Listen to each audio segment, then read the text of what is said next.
Is that another box? Does this ever stop? It's either me, or the toys, or the toys, or the toys, or the toys, or the toys. Welcome to the My Wife is Going to Kill Me podcast. The podcast where me and my friends talk about the number one thing that makes our wives want to kill us. Toy collecting! Transform, roll out. Transform and roll out. Transform. That's America's ass. And roll out. Transform. Roll out. MWIGTKM. My wife Is going to kill me. MWIGTKM. My wife Is going to kill me. Obi-Wan Kenobi. Oh, wow, you are dumb. All right, man's man, we'll see you on the flip-flop. I tend to lash out to protect my loved ones. Travis. At least he's just giving it the old whoppity dop. It just keeps growing. And it's good stuff. Oh, shoot. Jeremy, don't encourage him. I hope the cat pisses on you. You're reading again, aren't you? I like everything, so just tell me stuff. Steve. I'm being misrepresented here. You got no power over me, you harpy. Did you put a period at the end of that statement? MWIGTKM. My wife Is going to kill me. MWIGTKM. My wife Is going to kill me. Let the good times roll.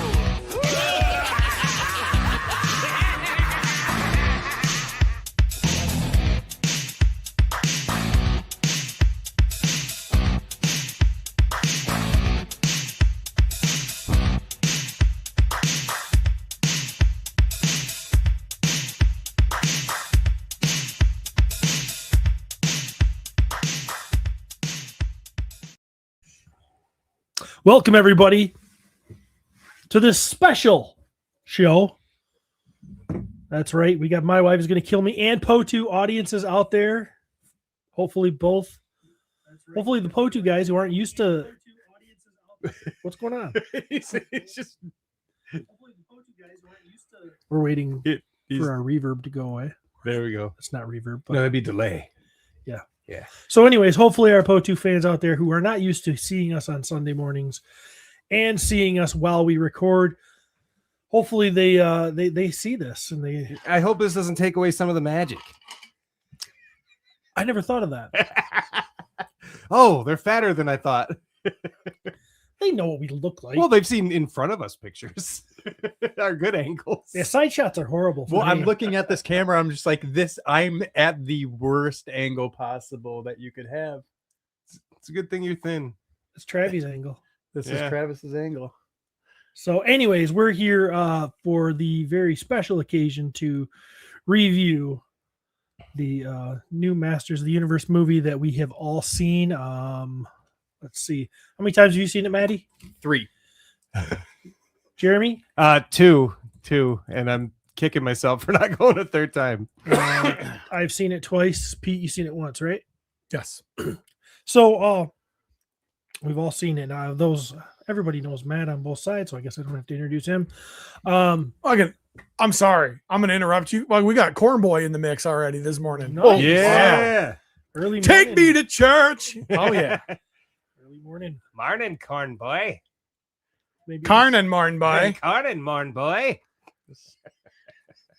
Toy World royalty listening to you guys. That's I know, right? incredible. That's pretty Yeah, I just bad. wish people on the cabal would like listen to him when he says stuff because he's kind of one of the fucking horsemen. Oh, sorry, POTU. I just remembered that we're on POTU, so I'm going to try to keep the swearing to a minimum, but I make no promises, No POTU. promises. Yeah, I wouldn't worry about it too much. You know, I mean, me and Jeremy have loosened up over the years. I've been letting some bad words fly. Go ahead and let it fly, Pete. It's not Legion's cast. You know what I mean? Well, I think the POTU listeners they're okay. Well, and all I mean- four of them listened to My Wife's Going to Kill Me anyways. That's fair. So, No, well, we have. Let's see. There are some people. Man, I really can't see anymore.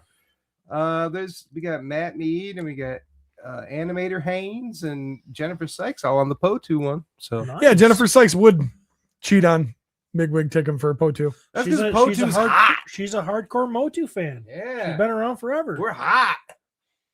So Are these So- files? What are these? No, these are Mighty Masters. This Oh. they're These just came very, out. they're he's very got- cool. Spring loaded, got a- With masturbation action. So this is My Wife is Gonna Kill Me. So we do have to have at least a little segment. I need to catch you guys up on the personal life. Yeah, for sure. I'm Hit me. ready. What do you got? We lost to Parker. Oh, Claire's Parker? Yep. Who ended it? Was it the movie? No. Oh my god! He It was actually- me saying hello to him. I ruined it. I ruined Claire's You life. ruined it. I did. I called him Parker too in public, and he was like, "Fuck this," and he dumped Claire on the spot. Oh man. He actually liked the movie. Like he came up and he was like, that was like some of the best fight scenes I've ever seen. And so both of the Parkers went to the movie. Yeah. So catch me up. It's been a while. So there's Parker 2 is There's two Claire's Parkers. boyfriend. yes. Well, They- was Claire's boyfriend. They're both. So they were both getting with Parkers. They were. Yeah. That's That's kinda why we. weird. So that's why we called him Parker 1 and Parker 2, or Porker and Parker. That's fair. or P1, P2. Yeah, that's P1, fair. P2. All fair nicknames. So I did at one point yell, "Well, you Parker, you brought her." I don't know, what the kid's thinking, but he is younger than her. He's 1 year younger. She's going on to college, which is next door to basically At the neighbor's house I mean, we're here on Trail Academy. she's going to hypothetically next door. She's staying in town and she's going to be right here in Muskegon. I don't know if that freaked him out. I don't know if he just wants to try new things. I don't know what he wants, but he stayed with us until he got to get a free ticket to the Masters of the Universe movie. That son of a bitch. Genius. And then broke That's up. how you Did do you it. buy him a snack too? No, I did not buy snacks. I didn't Okay. pay for that. I was like, this is Okay. on your And own. how long had they been dating? Hang on. Who broke up with who? He broke up with her. He broke up with her. Did she? I kind of want to text Claire. Like, is she okay? No. No, she's not. No, okay. no. A week before her open out? No, don't text her, or no, she's not okay, or both. No, she's not. Well, I mean, she's okay. She's gonna live, but first breakup, first real thing. Oh, you know, yeah. So They've been this together is- for like a year. no longer. Really? I think it's like over Really? 2 years. Oh, Wow. Yeah. So, rough age. So yeah, so it was a rough day yesterday. She did it right before we had to go to another open house. So Claire goes to the next open house, which was like one of her friends. So all of her friend group was there. Yeah. And Claire's, trying to keep it together and blah, blah, blah. And yeah, so it was hard. So I had to step in as a dad, and give her the best advice I could give her. Yeah. And so I said, look, Claire, this is how it's going to go. I know I've been through this before. I had a relationship that ended after 3.5 years once. It was my first kind of relationship, and I remember how that felt. First thing is I they had to remember put the dog down. not nice. I'm like, the first thing I remember is for quite a while I lost my appetite. So I said, this is a good time, Claire, to just focus on yourself and take some weight off. Get yourself back in shape, get that gym membership out. Let's get shit in order. And let's, Examine why he left and fix it. Right? I mean, is that you just never know. But I know. but it's a good time to put yourself in the best possible light you can put yourself yeah. to try to get a high value guy next time. This guy was younger. I didn't really see a whole lot, going for him and like ambition, Sure. But if you really want to be that whole, do the whole stay at home mom thing and just, you which better find a replacement quick. yeah, you got to find one young. She needs for one to upgrade thing, if she wants to chill. for one thing, you're at your peak reproductive health stage in your life here for the next few years, but that goes away rapidly for women. Their eggs crash out, and we all know it's bad, and they hit the wall at like 29, and everything's over. So I'm like, at least you're in a good shot. You're starting school. You're going to meet a whole new group of dudes. Let's get on the ball. Mm-hmm. You know what? I hope Super chats for today. My wife is going to kill me. We're all going to the open house next week to celebrate Claire. She's in mourning. Every single super chat goes in Claire's graduation card. Fire it up. Let's go. Perfect. Let's pack that envelope. love it. Congratulations to Claire I for just- graduating. Fuck Parker. Let's send them super chats. Fuck Parker too. Fuck Parker 2. I'm Parker 2, yeah. Parker 1 is Parker still okay. one's still. I've seen Parker 1. I'd like him too. You know what I'm saying? All right. I just want to make it clear though that when Steven says you're going to college, you're going to meet a bunch of guys, get on the ball. He didn't mean any of that. No. And he didn't mean MEAT, a bunch of guys. He meant MEET. Yes. Double E. Yes. Double Just clarify. Yeah. Okay. Clarifying. I do not support. I'll go along with it, but I don't support giving all the super chats money to Claire. She hasn't done anything but graduate high school, which is the bare minimum. That's a big deal, man. No, it's the bare minimum. It's a big either- step in life. Don't talk to me about celebrating mediocrity.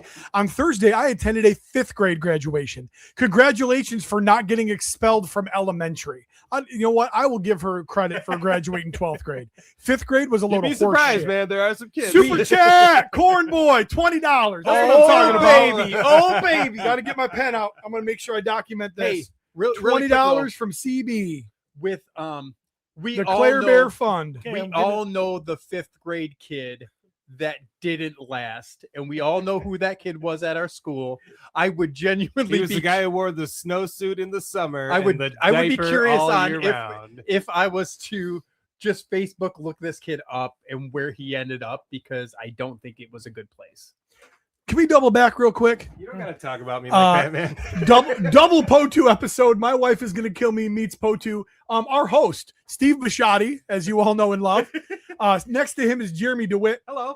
Special guest, Defenders of Eden, Disciple 17, Modern Warfare, Super Metroid. Super Metroid, And Tulip City Toy. Comic Con. I want to say Um, Armies of Ashmore. The weird hand puppet thing that creeps all the kids out. Captain Captain Tulip. Tulip. Elmo. Matt Rodriguez, of course. Can I get it? Can I get a Matt Rod? Welcome, Matthew.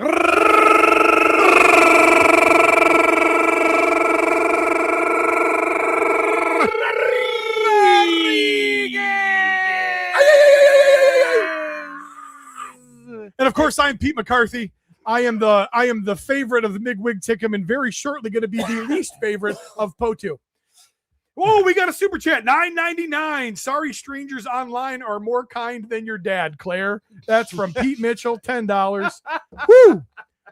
We're doing it up for Claire Bear That today, might you be guys. the most accurate statement made. We need about super that chats show. and we need praying hands emojis for our little Claire Bear. I believe in tough love. So I don't think there's anybody So- else named Parker in the town, so she's gonna have to move on, right? Yeah, right. And to clarify, Porker is Parker 1, Pete Mitchell. well, so okay, this is just a little more fun with this, and then we'll wrap it up. But I think it's funny that he called pretty tough at around early afternoon, but then and said he wanted to take a break, and she said how long, and he said, well, I don't think we need to put a time on it. So she was like, okay, so I guess this is his breakup, huh? And blah blah blah. He did it on the phone? He did it on the phone. Fuck this kid. Oh yeah, And then- pretty rough, man. And then last Pretty night rough.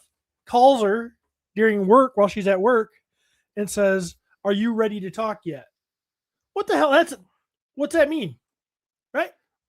It's a beta move for one on his end. If he's gonna break up, you got to break up for at least like a few days here. You know, you can't just call back the next night. And, now can we talk? I thought you didn't want to talk. Thought you wanted to break. What you want, buddy? You got to stick to it. You know what it I was? would Maybe there's have another beat the chick. shit out of that kid in the Yeah. fucking parking lot at the movie theater. Right. If I would have known. If Yeah. I wish I was a psychic because I would have backed over him with my wife's van. And my wife's been driving it for like 6 years. We never would have even noticed the new dent. So If I was on this kid's side, I'd have a talk with him. Like, dude, you gotta. This is beta. You're giving her control now. Now you're asking her if she wants to talk. You This know is what the that? dumbest move ever. you You know got to that's- stick to it. You got to act like you got choices. That'll get the girl wanting you That back. says to ever me, since they broke up, Steve's been sliding into this kid's DMs, giving him advice. No, I have not done that. Maybe, That says to me that he probably had somebody else on the line, and then when he was like, "So I did it," they were like, "I don't think so. You're not as Why attractive don't you now." stay? I'm down on my knees. Oh, That's rough though, man. yeah, that sucks. That sucks. anyways. those early year ones. Were, So I do. So real talk. My job, obviously, everybody knows that I'm in public safety. Thursday morning, lost a good friend. Retired out of a neighboring department on Monday. Was his last shift. 30 years on the job. 72 hours later, didn't wake up. What the fuck? So we got a phone call Thursday morning that he had passed. And so everybody kind of jumped in, station coverage and all that kind of stuff. But I'm like, you hear these stories, man, you give yourself to something for all this time.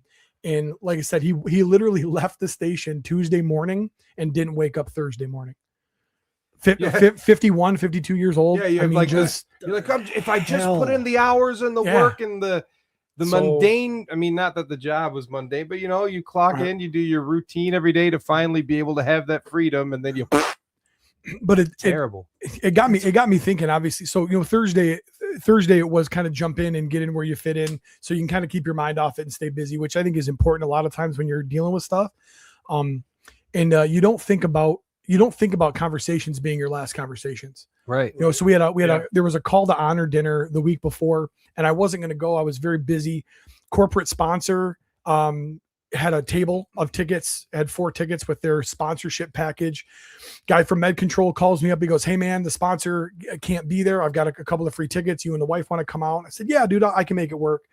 So, and I had got to sit with him. So we sat there and we jaw jacked a little bit. It was the first time in a long time we hadn't talked on an emergency scene or in the middle of something. And yeah, I kind of feel blessed that I got to have that last night, but it's so funny to think that you're like, I just talked to the guy. Like I didn't, like I said, fit guy. But so we're, as a county, and the fire service is obviously mourning. We're thinking about the family. And so we'll do it upright for him this week. But that night was academy graduation. So it was like, we're trying to celebrate 14 new recruits that just busted their ass for the last 8 months. Yeah. So at any rate, it was one of those weeks. And so one of those was Beanie's friend, right? Yep. So I say all that to say this, okay, you going into Friday night, weather's crap. All my other plans got canceled. I was able to make the movie and see it. And it was going to be like either a late night Friday by myself or an early morning Saturday. Well, it was funny because we got to laugh and joke and we got to celebrate it together. And that was exactly how I needed to end my week. So it worked out well for that. Yeah, it's good. You called me up and you were like, "Hey, so you want to go to the movies at 5?" And I'm like, "Dude." You remember last week when we invited you at 6 and I went, "Oh shit, no, I didn't." Before the theater was like, "Hey, we're going to do early showings on Thursday," they had the Friday night tickets. So we had tickets like 2 weeks ago. So, which was fun because I'm in the theater. I got in like right.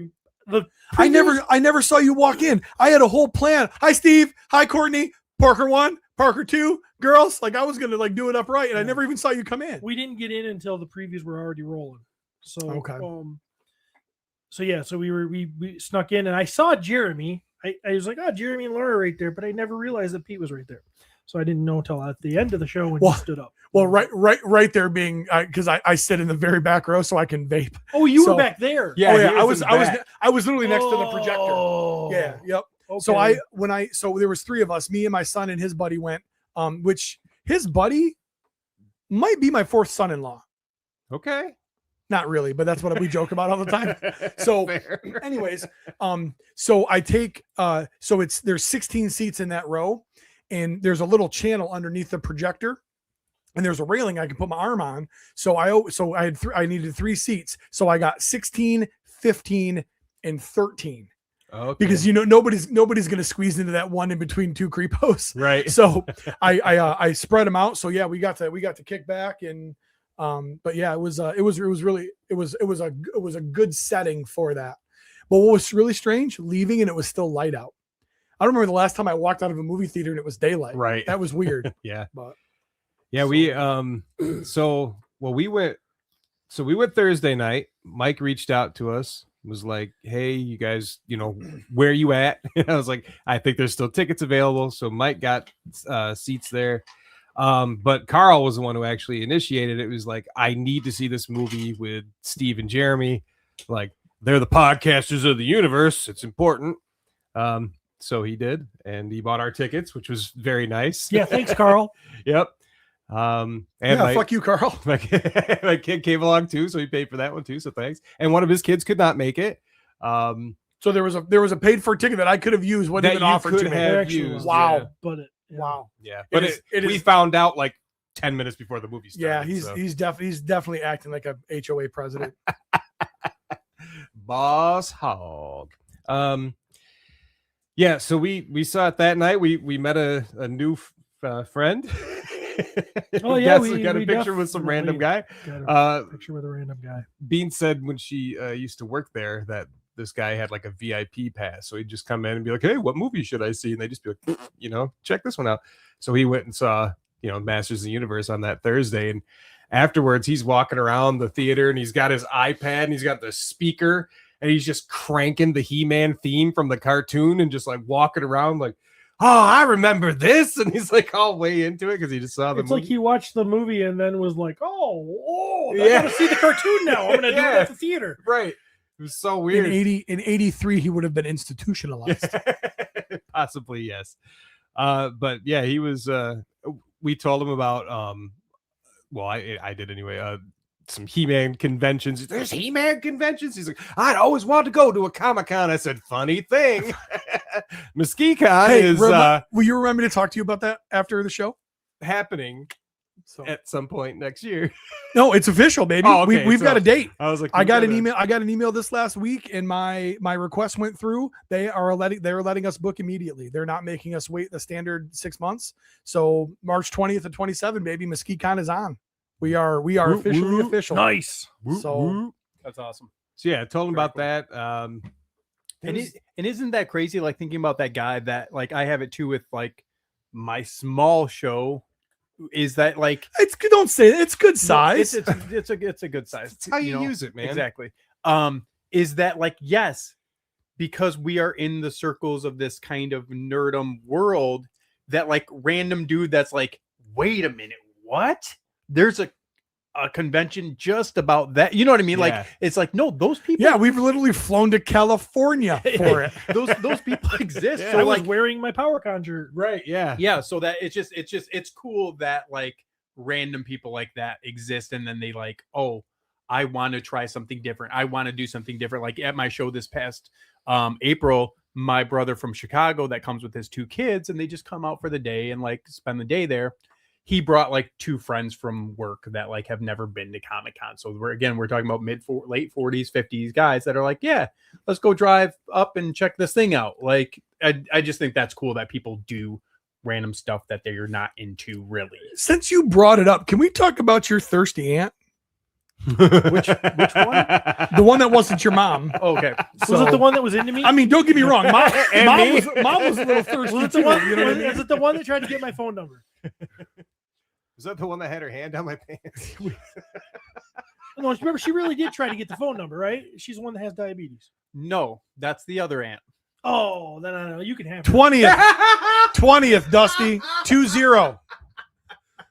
2-0. 2-0. But yes, my mother and my aunts come and support the Comic-Con and do little random things for me, and I appreciate you guys also coming. I'm looking just at Jeremy and Pete. So, Jeremy and I decided to roll dirty. Like families were going to go, and then the families totally parkered us, and we're like, nope, we're done.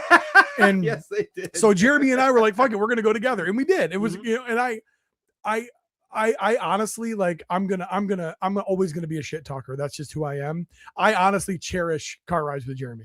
Like the conversation, and we talked about life and love and liberty and the pursuit of happiness and music, and we knocked it out of the park.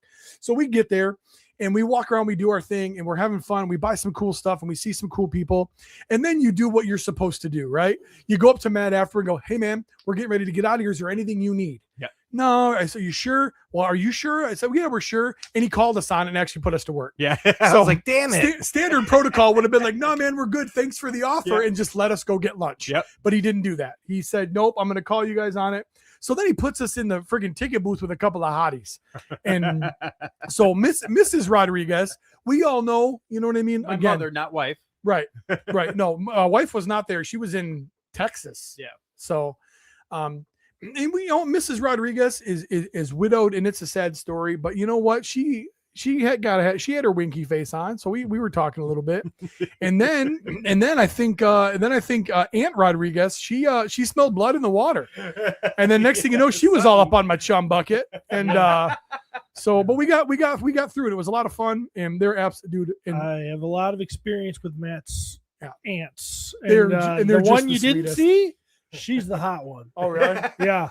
Hot to trot. Oh, yeah. she's hot. She's blonde. She's nice. She's just, Well, do you remember seeing Mrs. Rodriguez last year with a fucking tattoo sleeve? I was like, hell yeah, get on my Harley, Mrs. Rodriguez. But I hate you guys. but no, two of just the sweetest, and they're in it to win it. They're doing their money thing, and they're swiping cards, and they're One wouldn't even was take a super- little break. It's like, Yeah. dude, we're here to relieve Yeah. you.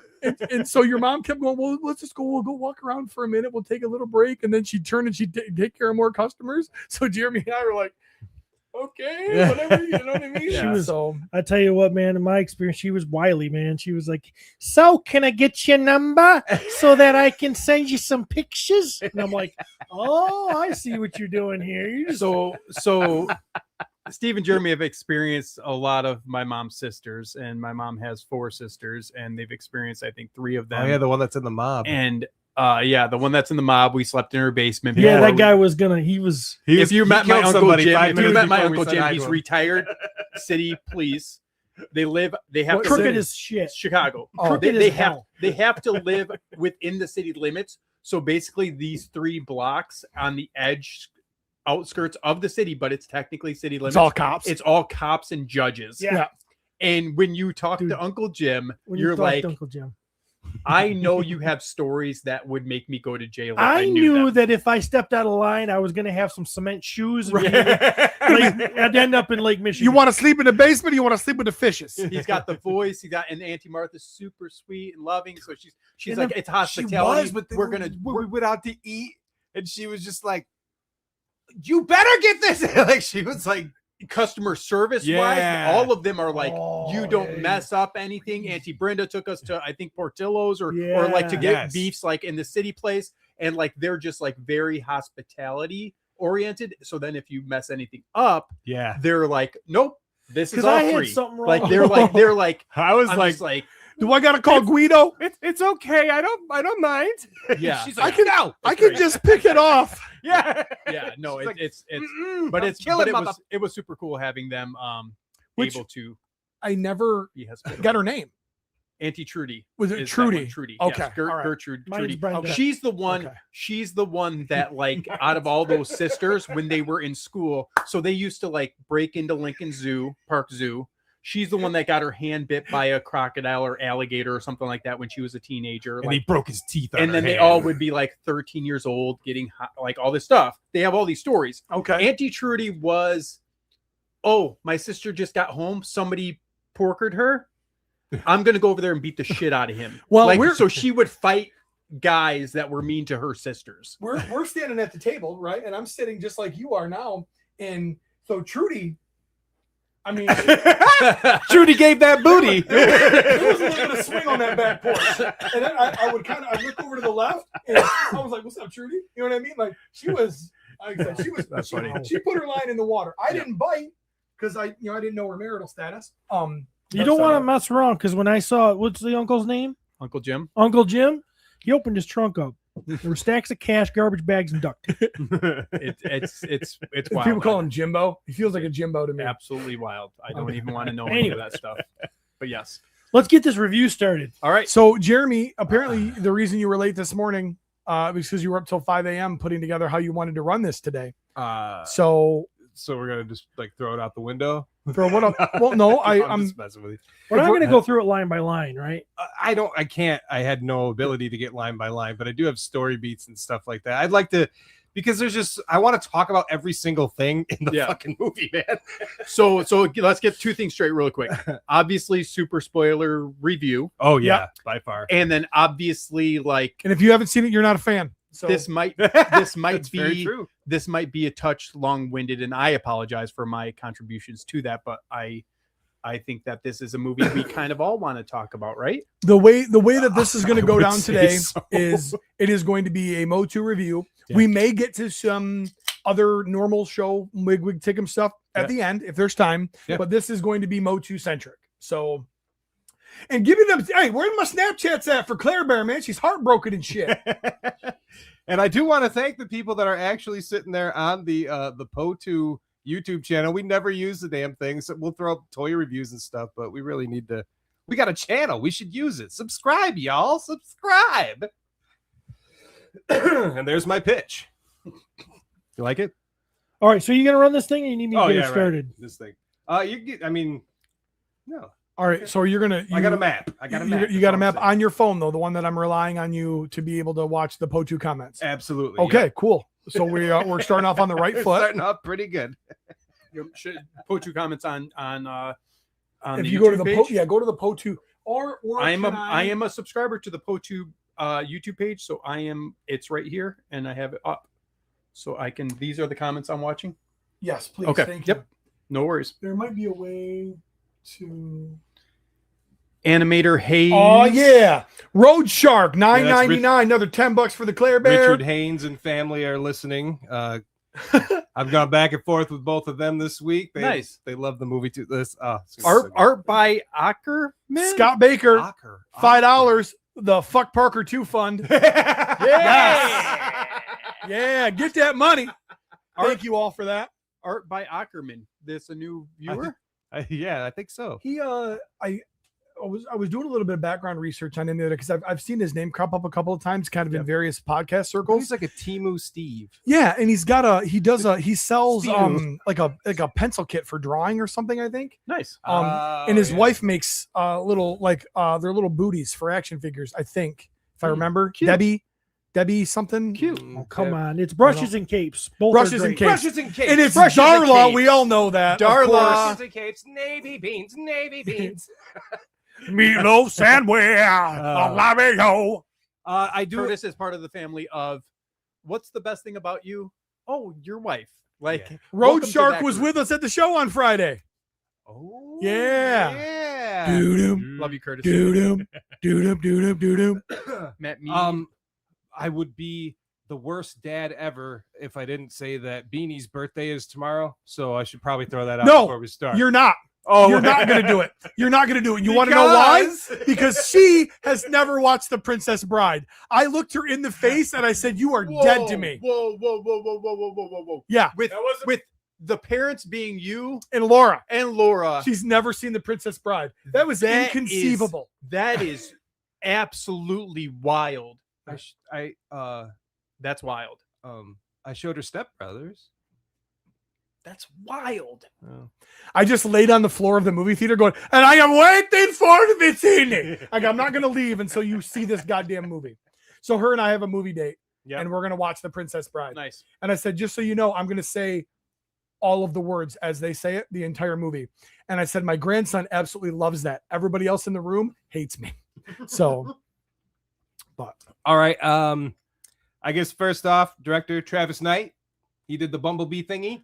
He did some other crap. What, Pete? I'm seeing you out of the peripheral. well, you sent a bunch of Motu pictures, and I just don't know if I'm supposed to be showing any of these, or is that not time? Oh, yet? sure. So the pictures that I sent you, I did do the one graphic. I did put Matt on there. If you want to.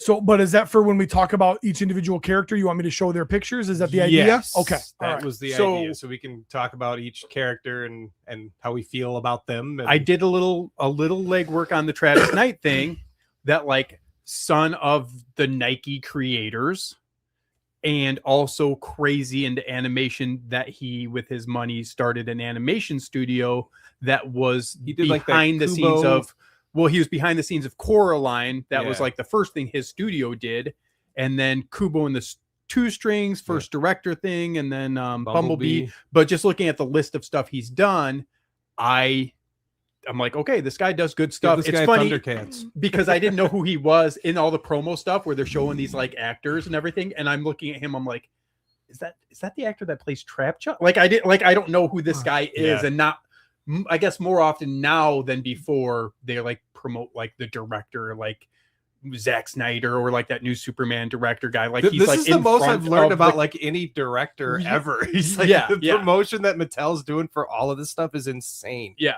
agreed. And But he yeah. has such a weird hairline. Yeah. He has the opposite of a receding hairline. No, I think what he does, I think he's being a guy who has lost plenty of his hair. I think he is thinner, but he does like the coloration sprinkly stuff. So it sort of looked. Matt's looked into this. So No, I've seen that look before. okay, fair. But so that's what I think it is. But yeah, I didn't know who he was. I'm like, who's this guy? Oh, there's actors in the movie, and then there's this random guy on the side. So I'm like, is that like the guy that plays Trapjaw? Like, I don't know who this guy is, but Yeah. super cool guy. Seems like. And I will say that the score is by Daniel Pemberton. And I don't really care about people who do scores normally, but I will say the score for this movie is absolutely wonderful. It's so 80s. It is so what is so cool is in recent years scores have become forgettable. Yes. Can anyone hum me a Marvel tune right now from any of the Marvel movies? Maybe the main theme.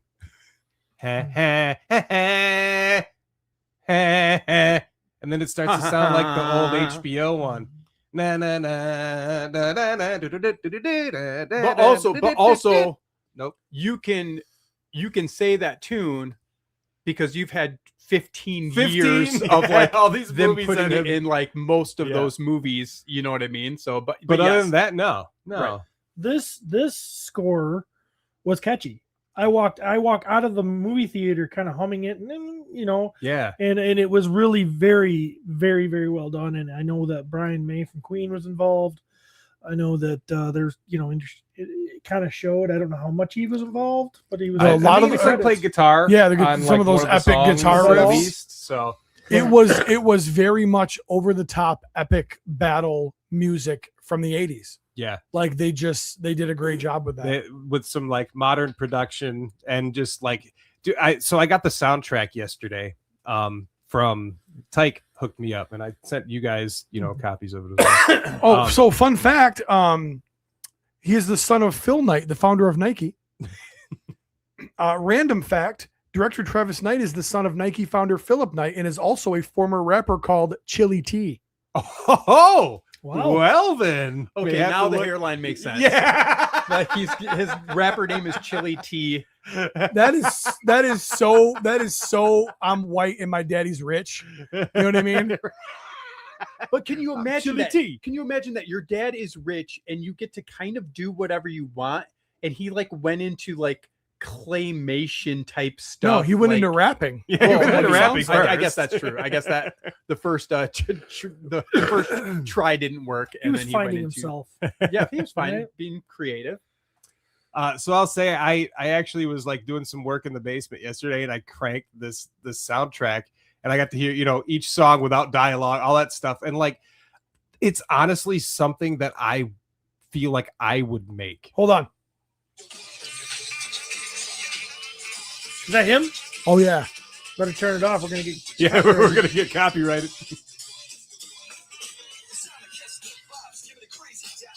Okay, all right. It has that New Jack Swing feel Yeah, to it. yeah. Chili T's got bars apparently. Yeah. That is very much like 80s Vanilla Ice. Yeah, For Yeah. sure. Yeah. So all right. yeah, awesome. Well, get you some Chili T. So The music score. Yep, score is great, and I mean, obviously, I mean, it changed through the whole thing, but like it has that kind of main theme that the Yep. and just it gets stuck in your head. Like I had almost tears in my eyes. That's so cool. But anyway, so yeah, we start with that sweet ass song and go into the opening. It's basically a narration from Adam, like explaining what Eternia is like, and we get some visuals. It's kind of sucks. It's like the only time we get to see like a dragon flying around on the Yeah. screen, but like, all right, well, dragons exist here. yeah, it's an introduction to Eternia, which is beautiful, Yes, which is awesomely done. I think that I was hoping that we would see, beautiful landscapes and the magic of Eternia, and we did. Yeah. So that is one thing I think that they did very good with this movie. they cool things too, like things I didn't expect when they show like the burning desert. He said, they showed islands in the sky and stuff like that. And, Weren't you like thinking, oh, maybe these are some of the places we're gonna see? yeah, We didn't really. we get to didn't, see but the it burning laid the desert. foundation for hopefully if this movie does good enough for a sequel, maybe direct to Amazon. Who knows? That felt to me like, hey man, there's a lot of people that like this stuff, not enough to make a movie. We need to explain them what the fuck Eternia and He-Man is. Well, there is, and I that, thought they yes. did a great job. Yeah, It was to me it was like they could have done an entire movie on just the origin of what this all was. They put a nice little package together, put a nice little bow on it, so they could do the movie they wanted to do, but give people enough to feel at least immersed to a certain extent. Well, let's face it, they missed their window. This is Oh, yeah. this is too late. If Because they the wouldn't have been kids- able to put out this quality, but it should have been 10 years ago. It should have been when the kids like us that played with Motu Mhm. had their own kids and they Yep. were small. That Right. should have been the window when when we should have had a Motu movie. Now it's gone so long that it's like my kids are in the Katie's 22. Yeah. You know, and Claire's 18. So But they did come. well, I drug them there. This is Right. the old adage. This is the Right. old adage where I've said for a million times. Like with Marvel, when they piss off a guy like me and they say I don't care to go to Marvel anymore, they don't just lose my ticket, they lose my wife's ticket and the two kids' ticket. You know, and this is like something I cared about, so I made sure that I wanted my family to go to it. I wanted them to see it. So guess what they got? Not just my ticket, they got Courtney's ticket, they got Claire, the Parkers, they got a bunch of extra tickets of the people I brought with them. And that's why Marvel's failing, because they're not only losing their hardcore fans, they're losing the family that they drag, which I drug. But and realistically, to piggyback on that, like in the Marvel / Disney world, is that like, have we reached the point with some of this stuff that like there's just overall, would it be called like entertainment fatigue? Mhm. Because like Saturation. I mean, as far as like Mandalorian Grogu came out last weekend, Yeah. I remember enjoying the first season. Yeah. But I can honestly tell you, like somewhere along the lines of the 3 seasons, my wife and I were just like, kind of fell off. meh. Like I've got other things. Like there's just so much, and you kind of pick and choose your stuff. And then like this comes out, and I see the trailer for it, and I'm like, they're making. But again, it's that fatigue where it's like, oh well, Grogu was cute for like a hot minute, and people Right. like thought he was super cute, and then like now it's 5 years later, and people are like, okay, And what's Grogu's next? story had an end. He gave him to Luke Skywalker, and Grogu should have went away for a season, and we should have seen Mandalorian being a badass. Sure. Instead, yes. they were like, "Oh shit, we got to get Grogu back with Mando because he." Right. So they like the first He was episode they super get him back with popular. Mando, Go back and to then they that. Go focus back to on that well. Bo-Katan for the third season, Yeah. and nobody cares. Yeah. Now, how about what if they would have done the third season without the Grogu, and this movie would have been the return to United Sure, of sure. them? There would have been something to go Sure. for, like, oh my Yeah, God, they're and gonna- again, I don't mean to you just know? shit on that. It's just I think that Motu, hopefully and thankfully, in my opinion, like has the opportunity to be this franchise that we haven't gone to this well in, and we haven't No. been milking this well It dry. needed to be, I've said forever, it needs to be different from everything else. It needs to be purely Motu, because Motu is different than everything else. Right, That's why Skies Out, Thighs Out actually matters to me. right. We didn't get, we did with He-Man and Skeletor, so thank God. But, Tila's, that look of Eternia, I don't care if when people want to get off and go, oh, it's sexualized or blah, blah, blah. Fuck you. It's freaking Skies Out, Thighs Out. That's Eternia. Fisto should have had his thighs out, So we all have to work tomorrow, so we're gonna need to keep the Yes, like the 10-minute Grogu yep, dissertation. yep, I- that's So, my fault. That's uh, on me. A couple of comments I'd like to share. Rick Emmert says giving an attorney a prologue first rather than starting on Earth was a good call. Agreed. I think Yes. that was very cool. Charlie Noble says, I didn't like that Grayskull was basically in the backyard like a sorceress she shed, which I thought was a fun comment. So Yeah, and I pointed that out since I saw the first preview. yeah. I mean, that's something that I would That- prefer. that didn't matter to me at all because I didn't know it wasn't supposed Right, to be there. and for casuals, it's not going to matter. Casuals. What a way to fucking insult me. Well, you know what I mean. But yeah, no, I there's a few nitpicks. It here doesn't and there matter for that. people who don't really care. I do think Right. it takes away a little bit of the mystique of Castle Grayskull. Yeah, I would rather it be hidden way out where, everybody just kind of doesn't even care, but it's there, but it's really actually the most powerful thing I like that better, but didn't ruin my movie and shouldn't probably ruin anybody's. No. So yeah, he's talking about the griffins, dragons, talking tigers, blah blah blah, islands in the sky. And then he starts talking about the castle, as we are. It says that Eternia is the beating heart of the cosmos, which makes Grayskull the heart of the heart, and that means the power of Grayskull is the heart of the heart of the heart. So this is where we're starting to see the comedy elements of him, The telling hokiness, stories. the conjecture. So you're like, okay, I mean, it's going to be a little bit silly here.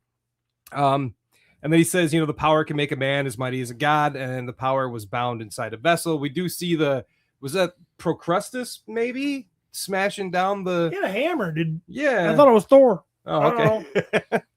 I thought it was generic, like for a generic audience, like the Foundation. I felt like the cloud stuff was a very as generic as possible, just in case they want to like make it a little bit more sure. specific later. It could have been a former champion or whatever the case, but yeah. Then they talk about the sword of power, so we learn about that. Instead, a hero would step forward and wield it when Eternia needs it. And this is where we not really meet, but we at least get to see her as they pass by, the sorceress. That's your cue. You like that? I was like, wink. She is played by I can never pronounce it right. Morena Baccarin, I think. Yep. And she is the one who basically chooses Adam to be the champion in this case. We've seen her in Deadpool and Gotham and a bunch of other stuff that I haven't, but other people have. What do you guys think of the sorceress? She was fine. I was glad that we did see a little bit of her colors in their dress, like the orange and blue. Yeah, when they initially showed her, it was like, oh, she's just going to be all white. Yeah, it's like we're going to get Temple of Darkness or Temple of, is that Temple? Or Yeah, like Temple of Darkness, or like the old 87 movie, 87 movie. movie. But Yeah. I think they meshed the look well. Even the gem on the head being the beak, like I think they did a Right. good job with that. And then I think they they must have hired her after, I would think, hiring casting the Tila, because obviously there's storyline with that being her mother, that you'd want them to kind of look like they would be mother-daughter. So I think they do that well. One thing, and I guess I kind of just noticed it now, is like, because we'll talk about Tila in a little bit too, but like her eyes, obviously the Camila Mendez, her eyes are actually brown. Yeah. So in the movie they're blue. Yep. And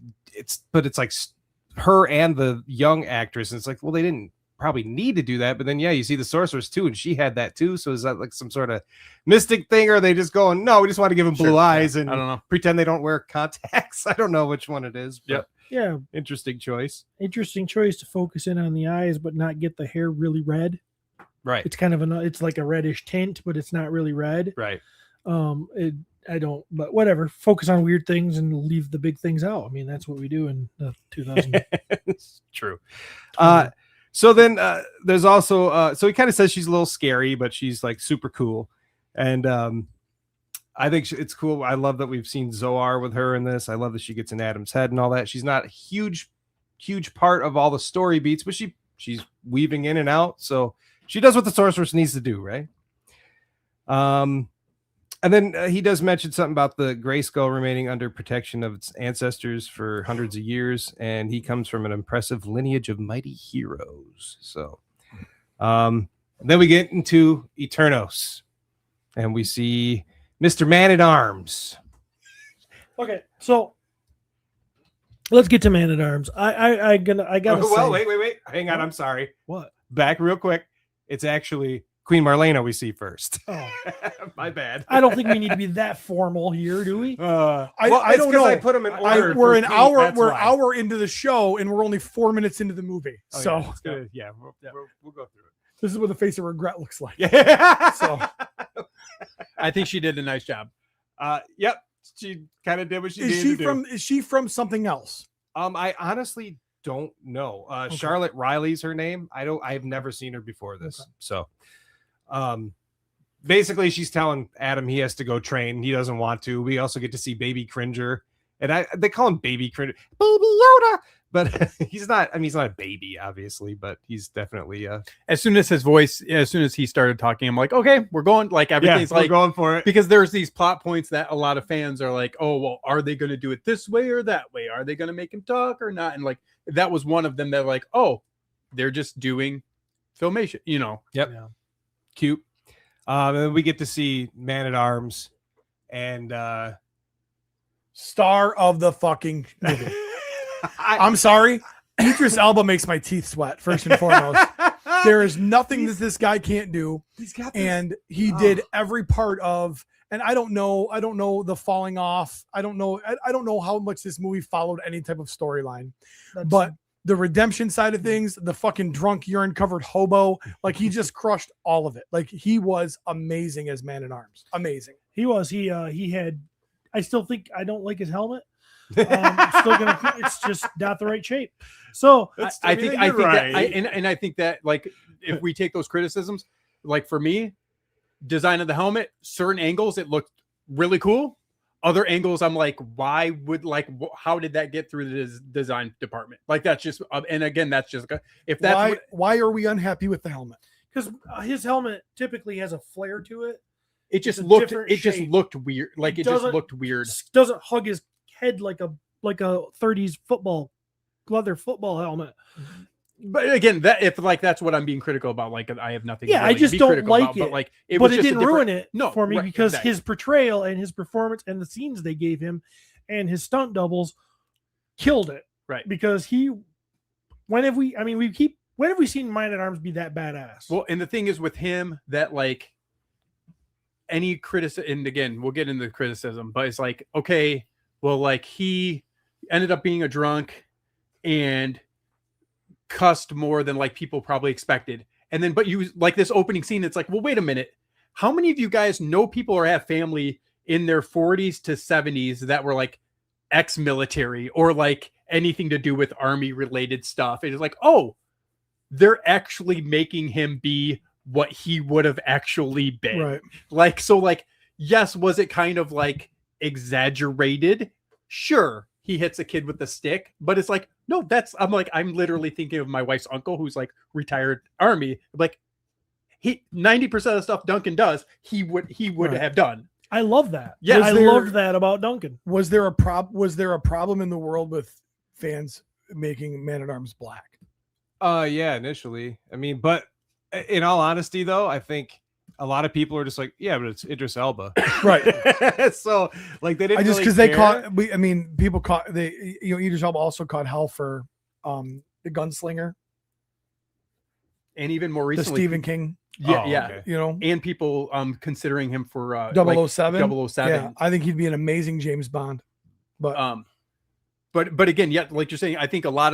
bots and a lot of early stuff being like, oh, it's woke or race swap. But then when you realize like, oh, he's 99.9% of the characterization and good actor. Right. And you're focusing on the 0.1% of, oh, he used to just be a white guy. right. And so I'm happy that literally was glazed over because of how good he is. It makes me curious because that, changing his race, that automatically means you have to change Tila's race. No, That- no, just Tila's adopted. He's not a real dad. Oh, I did not know that. In Okay. some iterations. So- Right, yeah, in most, I would say They iterations, didn't but mention that Right, in they this didn't mention movie. that at all. Yeah, so yeah, And I they wondered also about they that. also race swapped Tila because Yes. Tila does not look Technically. like that in the, you know what I mean? Tila is a fair-skinned redhead. Right. Yeah. In the cartoon. So, Which was like, and then it also meant that 90% there of- was some biracial hanky panky going on, and I could just see idiots being idiots about it. Yep. Depends on where they're coming from, in my opinion. If you're coming from like, I just want to see my toys come to life and look like that. Sure. Right. But If you're mad about it because you don't like black people, then that's a different thing. yeah, Yeah. right. Yeah, I mean, yeah, that's fair. Right. That's You fair. know, Jennifer Sykes says, I would have watched the movie with Idris Elba playing every part. That man is fine. But You're damn right he is. And that's what it comes down to. It comes down to the same thing that we've talked about in other race swap or type movies and gender swap stuff. It's like, is the race inherently like super important to the role. Right. If it is, then keep it. If it's I'm still not, pissed that then they whatever. made Danny Rand's white. He's a ninja. He's supposed to be Asian. It's such a That's very true. strange look at things. Yeah. Loved him. He Loved was him. wonderful. I was loved awesome. him through the whole Costume, I would like. We're not like Costume, grew on me. Yep. outside of the helmet. Like Outside I of the think helmet, they did the a helmet right. is the nice, big thing. nice The job. chest flask was amazing. Yeah. Nice little added kind of Yep. thing. I thought. I will say that I mean, I'm not a physics master, but that entire armor didn't fit in that little case. Right. There was maybe enough room for the chest piece, Yeah. maybe a shin guard, but all of his armor wouldn't have fit in Was there. that thing they're flying around in? Was that their like car or their personal family car? Because why did it have his chest in there? Yeah, it was a Wind Raider minivan. I mean, it It kinda seems looked- like it. Like that's what I think. That's what it. Actually, Kind of didn't was. Ford? Isn't that what Ford's minivan originally was? The Windstar. Yeah, Ford went. Yeah. I kind of think that. I kind of think that There you her. go. Kind of think Tila was living in it. Dude, times had gotten rough. Dad was drunk in jail, covered in urine. Mom was nowhere to be Yeah. found. Mom's flying around like a fucking falcon, completely ignoring her.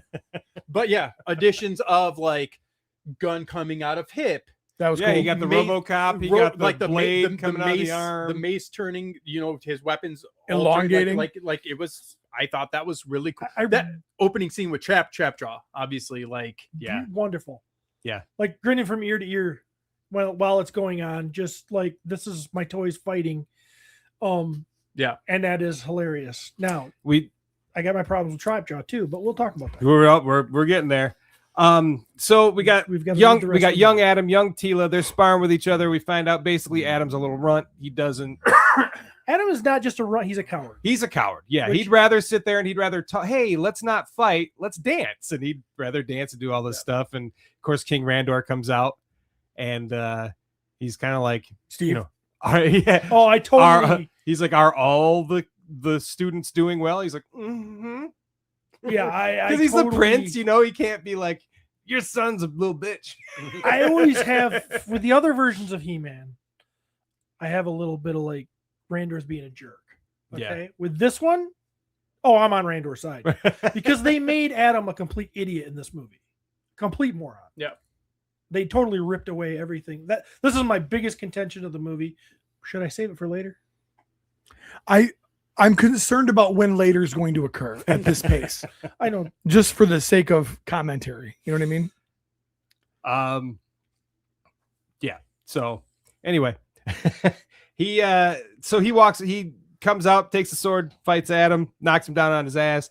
Man-at-Arms is like, nah, dude, your dad loves you. He's gonna, you know, he's totally gonna turn around and nope. So we know Adam's pretty bummed. Anyway, beyond that, then that's basically when Skeletor attacks with all his people, and we get some really, really good fighting right here. We get to see all the bad guys. I don't know what order we have, but I mean, we just have pictures of bad guys. Am I coming up here. moving? Yeah, just Okay. go. Yep, go for it. There's of course King Randor. He did costuming, cool. Yeah. Looks good. looked cool. He was Burger King, fine. love him. He was fine. Yeah, he was like, you don't get to have it your way. I'm the king. When he was acting and stuff, did you guys see any like Temu Hugh Jackman a little bit Mhm. in him? Okay. Like I didn't that's what, notice that, but now especially when I'm he kinda was seeing it. older. When he was older, I'm like, he had like a kind of a Hugh Jackman-esque like way of him talking and acting and I stuff. didn't notice that, but okay.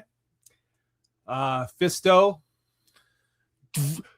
Shout out really quick, sound design and like special effects when it comes to that type of stuff, like going back to like Trapjaw, the sound, like everything that felt weighted and should be weighted felt it, like his hand, the mechanisms, and like everything that added the blade sounds of all of the stuff, the weight of Trapjaw's legs. Like I thought it was just really, really cool. All the How about Fisto? Because that's who's on the screen. I don't know why I have to explain this to you. Rodriguez. His hand made cool noises. Okay. You So felt when every we hit, get when we man. get to Trapjaw, will you please tell me what you think about Fisto? Yep. So I Thank don't you. know this guy's name, Johannes Johannesson. I You know love- his name, you just can't I pronounce it. just can't pronounce it. I thought he was fun. He was one of my favorite characters in this movie. I liked his attitude, and he's kind of a badass too. Ram Man, he's a man and he rams. That first intro of him like jumping up and The coming spring-loaded down and legs going- aspect from the toy, and because we're getting into these character names, I love how they did that in the movie, because that's been the running joke the entire time we've been doing this podcast. Why of they have like, such stupid names. Yeah, you know type what I of mean? thing. And they gave us an explanation for that. And I thought that was absolutely great. I think they could have gone two ways with that. They could have gone the way they did, or they could have just been like, "I'm Ram Man," Own it. and everybody just, yes, you are, like don't even make a joke about it. But Well, and so to push back on that though, like what Pete's saying worked in that scene. It seemed like that's what they did. Like when Adam said, "This is who you are. This is who you are. This is who you are," they were like, Mechaneck smiled. It was like he didn't like deny it or think it was dumb. right. Fisto didn't think, he's like, "Yeah, I do," and he's like, Ram Man's like, "Yeah, I do." And for- So they didn't deny it. So the laughter joke side of it was coming from us off screen, but within the world itself, like the explanation, like you're saying, 10-year-old, like the names were made for 10-year-old kids when they were making these toys. They were made for 10-year-old kids. Right. So like him being like, "Oh, well, I see these three guys battling and I'm in the King's Tower watching them battle. I've got nicknames for them." Like, I thought that was interesting. Like, that was a cool angle, you know? Right. Yeah, that makes sense. I'm curious what Trapjaw thought when he was like Trapjaw. Tila's like, Yeah. "What?" So, But, and those of you who don't know, like Pete probably, those descriptions he was giving, like he gave, what is a Mechanex? Human periscope. Yeah, The human That's what periscope, was written on the back of the cards. the toy box. when you bought the figures. Okay. Tila, warrior goddess, that was on her card. All of that stuff that he was explaining them. So he was hitting Yep. it right from the old 1980s Yep. nostalgia, Yep. saying it word for word. we got Matt Rodriguez as Mechaneck. Why I- would it not be MECHA? CHA. Why Mechaneck, like mechanical? Like why is it MEKA? Because it's mech a neck. I don't know. Okay. Because they spell them funny. Yeah, you'd have to ask the, yeah. The Tack I track know what has you're two saying. Ks. the head swinging thing I thought was super cool. And that was something that like because he just called him a periscope, but yeah, no, he's using his head to beat the shit out of people. Because wouldn't you also like? Yeah.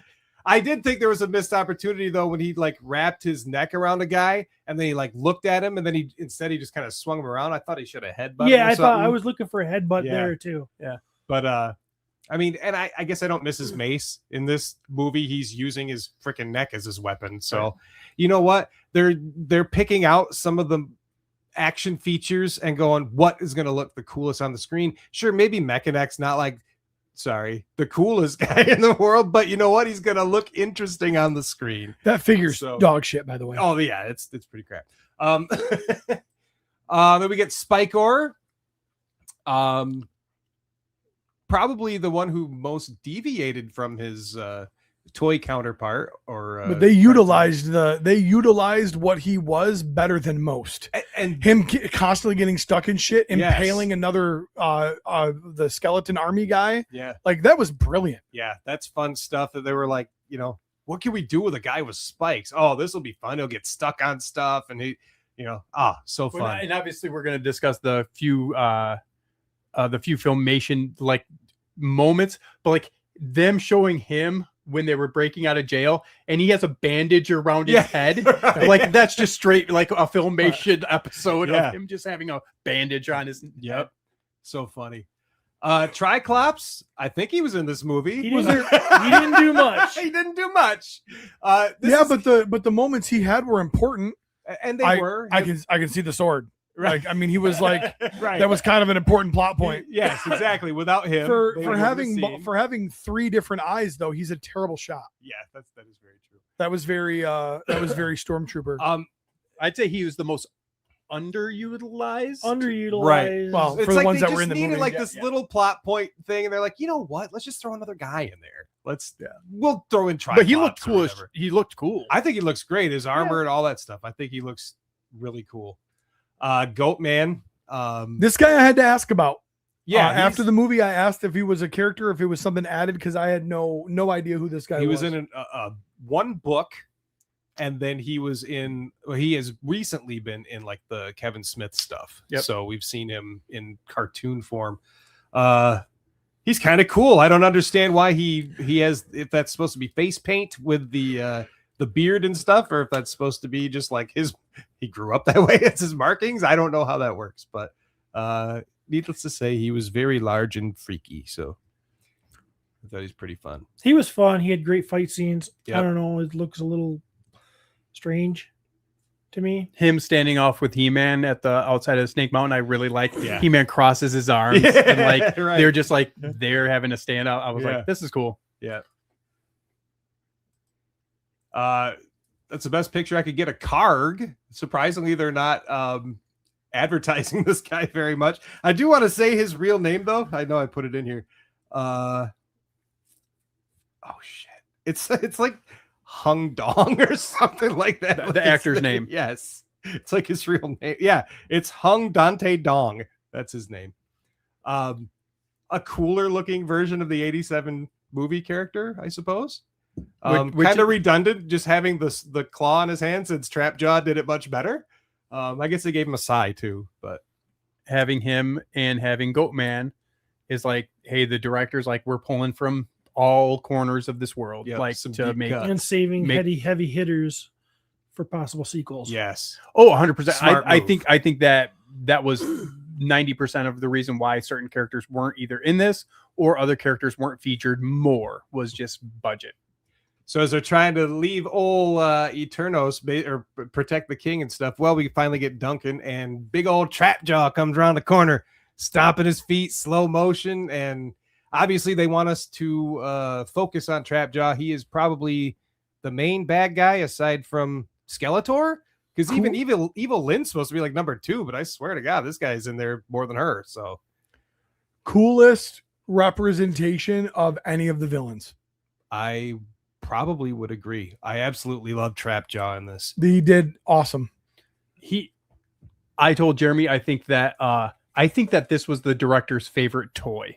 Like when I started watching this movie, especially starting with this fight scene, I'm like, wait a minute. I think Travis Knight played with this toy a lot, and probably Man-at-Arms too.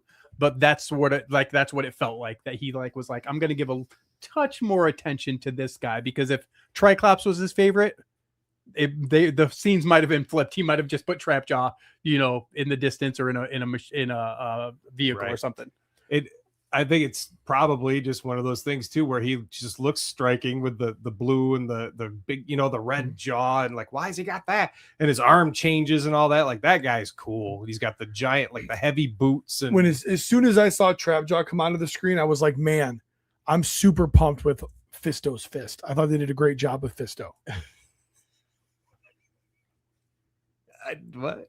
Oh, I get that reference. I thought that's how we were doing things earlier. I get that reference. The whole Trapjaw talk was during the Fisto picture, so I was just trying to play the game. Okay. That's all on me. right, okay. That's on me. But Matt Rodriguez is the sounds of that whole thing, like the way they brought it all together. I love the detail in his face. You know what I mean? Like, because you don't get that when you talk about adult collectors. We talk about sculpts all the time, right? And paint applications and blah blah blah. That wasn't what we got with these toys. They made this. This is the fucking Mondo Trapjaw in your face. Like, right. It was. I just thought, and not specifically that, but I mean the level of detail, right? Yeah. And I thought the character was great. It's funny to me because the character on screen read short to me. Well, this actor's 6'5". Yeah, the guy towers over Skeletor. So I don't know if it's the bulk they put on his legs, because he has thick legs. He's got Trapjaw armor on his legs, right? Yeah. I don't know if that makes him look. It takes away from him. He looks narrow up in the shoulders, and his legs look too big, and he's kind of doughy, and he's got moobs. So like, while I love the costume, he looks like he don't look like a He-Man guy because he's not ripped, and that's a big problem for me, because if they can make everybody look ripped in 300, why do we got to? Later on when they're all in the jail cell, who's that big burly guy that's Oh, standing just the right- random guy that's Yeah. there and he's all super buff. Why did they put him in the Ram suit? Because that guy's got some shoulders. Because and he could have filled out the armor. Well, they had to have those random like Filmation villager people who were super buff, but they're just like, we can't fight off Skeletor. I We would need rather help." have. I'd rather have little. I thought I was like, why did they waste that guy? He's got a great physique. Yeah. Because honestly, I don't care. People can say what they want about me. Physiques should be a big deal for this movie. Everybody was a big jacked muscle man that looked like Arnold Schwarzenegger, even bigger in these toys. If I That's what had they my were. choice, Physiques should have been favored. I'd You could- probably go with that if I had my choice, but this doesn't offend me at all. What doesn't offend me? It's just you could have done better. It's Okay. like it's like every time you're looking Fair. at it, you're like, okay, so you went there, you went far, just another couple of steps, and you would have been all the way there. You don't need He's this. definitely not as buff as this toy. Definitely, and that's what we all look at. And if it's GI Joe or another brand, it doesn't really matter as much. But I think it's just me squeezing this. Oh, I thought you were tooting. But I think with Masters, I think it matters more. He was the one that was the most concerning to me that might end up looking like cosplay and it would take me out of the movie. And it did not at all. Yeah. Like I was nervous about the way the jaw would look and how if they would use CGI and how, you know what I mean, type of thing, because it doesn't make sense. It doesn't make sense. Your eyes like that. You're like, oh, he has a jaw that's metal, but then nothing underneath it. But in the movie, I'm like, holy shit, like this looks, It works. This freaking looks cool. Ackerman says he thinks he was too skinny. He was well. Now that I know when I look the actor up and I can see his build, he's a big guy. He's bigger than any of us. He's probably wider than any of us. But he's so long, and he's got. You can tell in the movie he probably has love handles. His belt comes up over it. He's just not he just. But again, that also comes down to look him up, like with him standing next to Goatman. I think a lot of the stuff too is just angle of camera stuff. There's some angles of camera where like the actor that plays He-Man looks like a regular built guy, and then there's some angles and some shots where like where they do, you like, can shoulder you up can where tell he like just how looks- wide his shoulders actually got. So that's a lot of that visuals. Like you're mentioning 300, because 300 was so not just that they were like ripped, but that Shadowed. a lot of it was Light shadowed lit. and the lighting of it, the original Turtles movie, like a lot of it was angles and how things are lit. Yeah. And like with this, I can see what you're saying because I can see shots of what you're saying. I'm like, yeah, that's how it looked. But then I can see other scenes where like he's standing next to Skeletor and he's a freaking monster next to Skeletor because he's only a touch smaller than Goatman in real life. Right. Like, so that's a little bit of it too. Yeah. I just loved him. I thought he was fantastic. He beats shit out of old Duncan, shoots him. They take off. Go. I'm sorry. No, go ahead.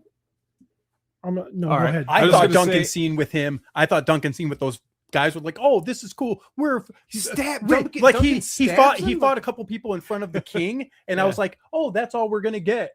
And then like 2 seconds later, he's in the hallway doing 10 times. John Wick shit.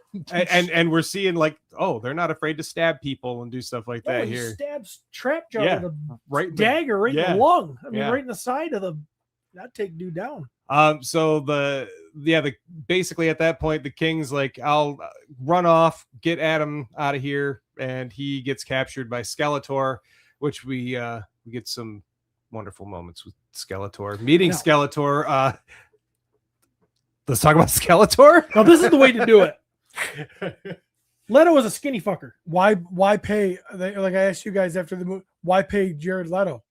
Well, For he his was in the voice. costume, so he was. It doesn't fucking matter. He wore it. It could have been anybody in that costume. I mean, this is a Vader situation. Why would you spend the long dollar on Jared Leto when you could have literally had anybody and we wouldn't have known the difference? My opinion on that is that this performance is so fucking incredible, and I was very pleased with the balance of weird, crazy, scary, and like bumbling that like I don't know if Leto would have pulled that off just like doing voice performance. You know what I mean? That's it. Like it's just His body language did matter. Yeah. I mean, when he was, But like, I don't. being evil. He does that. Just You know, I mean, if that was like a Leto thing, But and if it was, then kudos to Leto. But I don't feel like I feel like everything that Did you like everything- him? Did you like Skeletor? Like, Fuck yeah, I thought he was awesome. Okay. Oh yeah, I didn't know I just- which angle you're coming. yeah. No, I look at it and I go, I'm like, but I don't. Nothing to me was like, man, Leto really killed that performance.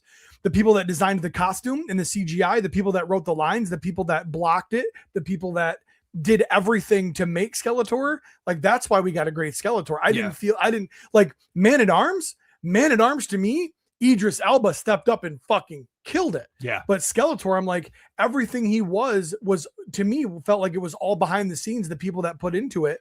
Because at the end of the day, with what you could see of the actor there, that was all what somebody was telling somebody to do. Well, you could tell anybody to do those things. Hey, do me a favor, do that. Oh, okay, cool. Like but you know, but also to push back on that is that like Skeletor himself, like that character, like you're giving Idris the credit. If you had zero reference of who this actor was that played this and did the voice and did the acting and the visuals or in the pacing and everything, not knowing that you wouldn't know it's Jared Leto, like I think makes it so much more iconic. Like, because even everyone's like I don't know who Frank Langella is from the original. Like now I know he's this famous actor and he blah blah blah blah blah. But like, I just knew that Skeletor was cool as shit. Like from that movie, like I don't know who that actor is. Yeah. And so for the same thing, there's tons of kids right now or people that aren't MOTU people that love Skeletor because of this performance and have no idea and no baggage connected to anything Leto's done. Or, I'm not going to like it because he was the Joker, or like those type of things. Well, but I said there's nothing Leto about this, unless everything is Leto about it, and we just don't know that. I mean, so he obviously hasn't been doing any press. Right. I don't know Very all the very details they have, intentional. but yes, I think they basically put him like don't even promote it type of thing because of all the drama with him or buzz around his name. But I think he knocked it out of the freaking park. But did he?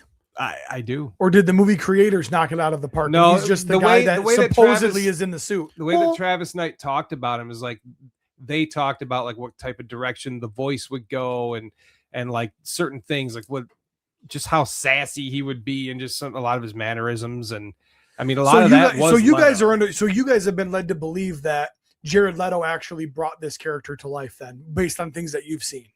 I would say so. Based on acting. I didn't do any research. Like I said, I didn't. Yeah. I think that this character could have completely fucked up this movie. Yeah. Like it could, if this would have fallen flat with like casual people, because that's that toe that they like Skeletor. Watching this movie again last night, I'm like, that's that Skeletor might be the. Sorry. That's that toe that line. Yeah, Skeletor might be the greatest fictional villain in my mind. Like if you line up all the fictional villains, he's such a diva, but it had the chance of like just being so effing stupid. Yeah, like it and because you can see it had the chance of being so effing stupid. That's how you know. Again, give credit to where it's due. Like, oh yeah, did people pull him back and we're like, okay, like that's a little bit too much. You know, absolutely. Like that very much could have been for sure. Right. And I upset Ackerman. Leto was great. Haters gonna hate. Stop. Okay. Well, I didn't know it was Jared Leto. Like I said, if he's if he made those choices, that's great. But if he was just a puppet and all the other choices were made, then it wasn't Leto doing anything other than doing what he was told. Yeah. He's like, haven't I done enough to prove to these people? And then Evelyn's like, you've killed thousands of them, my lord. Like it's like he's insane, but like he loves the attention. He just wants to. I just like to be evil, He's evil for evil's sake. Yes, and it's simple. It's wonderful. You and get Darth Vader, I wanted to be good. I lost my girl, this and that, and it's great. I love Darth Vader, but this guy, he ain't got none of that. He's just like, I love you. I'm the bad guy, and I love that they established embrace that. Yeah. Ackerman says expressions on a skull should not work, but it does. And he knows that's not Leto's face doing that, right? No, that's his method acting. He peeled the skin off his face. It seemed like I see some behind the scenes stuff. They had like those red dots. No, on Leto's, what they did on Leto's face. The chick Allison Brie actually said they didn't put the dots on his face. No, the technology's good enough now where they don't need to do that. But he smeared his face in like red, like coloring, so like blood. Just so it looked goofy enough or creepy enough. When he was emoting and stuff, they, could kind of get in character or whatever. Yeah, a little bit of his expression. The red eyes. Like, yeah. The Also, eyes too, and moving good around, for like- Jared Leto being able to light up his eyes. That was brilliant on his part. He nailed it. But I love how they tracked. I've never seen Skeletor eyes track. Exactly. Yeah, yeah, Yes. they blink Moving because all of a sudden they went away and then they like were over here. Like he's like, Yeah, wait a they minute, get it's like- stronger when he's like looking at certain. It's just such an odd choice, and it just worked really well. Everything that you guys are mentioning that you love about Skeletor has nothing to do with Jared Leto. Okay, so I love his voice. but everything about it. Again, yeah, and I love that- the voice. Jeremy could for $1.99 put an app on his phone right now to make his voice sound like that. It was modulated. And again, if he did all of it, I'll high five the guy. But I didn't feel like they gave us anything other than that could have been a throwaway. No, that could have been the fucking key grip after he dropped off the bagels, going out there and doing that. And You I know? guess I I guess understand we'll what see you're if they do a sequel. If he comes back or not. If they can, But I want to say, this is what I'd rather see. I don't hate the guy. I have no problem with No. Jared Leto at all. I'm not sitting here. No, trying to stick up. Curtis. Oh, okay. Apparently, Curtis is gargling Leto balls down in fucking Missouri or wherever he's from. And again, I'm simply making a point. If we never saw He-Man's face, we never saw any. I mean, Mechanic, same thing. Like, I mean, we saw the bottom portion of Rodriguez's jaw, but we didn't know it was Matt. So That's fair. I want to say, I've been trying to say, this is how you do a muscle suit. You get a skinny guy Yeah. that you can put a suit over top of him so that he doesn't look weird, because you don't get an already big guy. You get a skinny guy, because then when you put the muscles on top of him, it's a perfect size. I would have rather them do that to freaking Trapjaw and give us some freaking muscles, because it looks amazing. This looks great. Great design. and I'm sure overall. Leto probably sewed that suit. So you're right, Ackerman. I'm sorry. I should be hating on Jared Leto. Matt would probably look great in a muscle suit. Did you Right? You put out a muscle. I'm working on You guys, it. do you still have more? Do you still have more Skeletor stuff so I can pee? Or are we done? I was just gonna say. I can go, I Pete. don't know. I didn't know if we're going through the whole. Oh no, we're apparently we're going through the movie line by line. Okay. So it's gonna be a 12-hour episode. Dude, when they woke, like, who was like, you know what?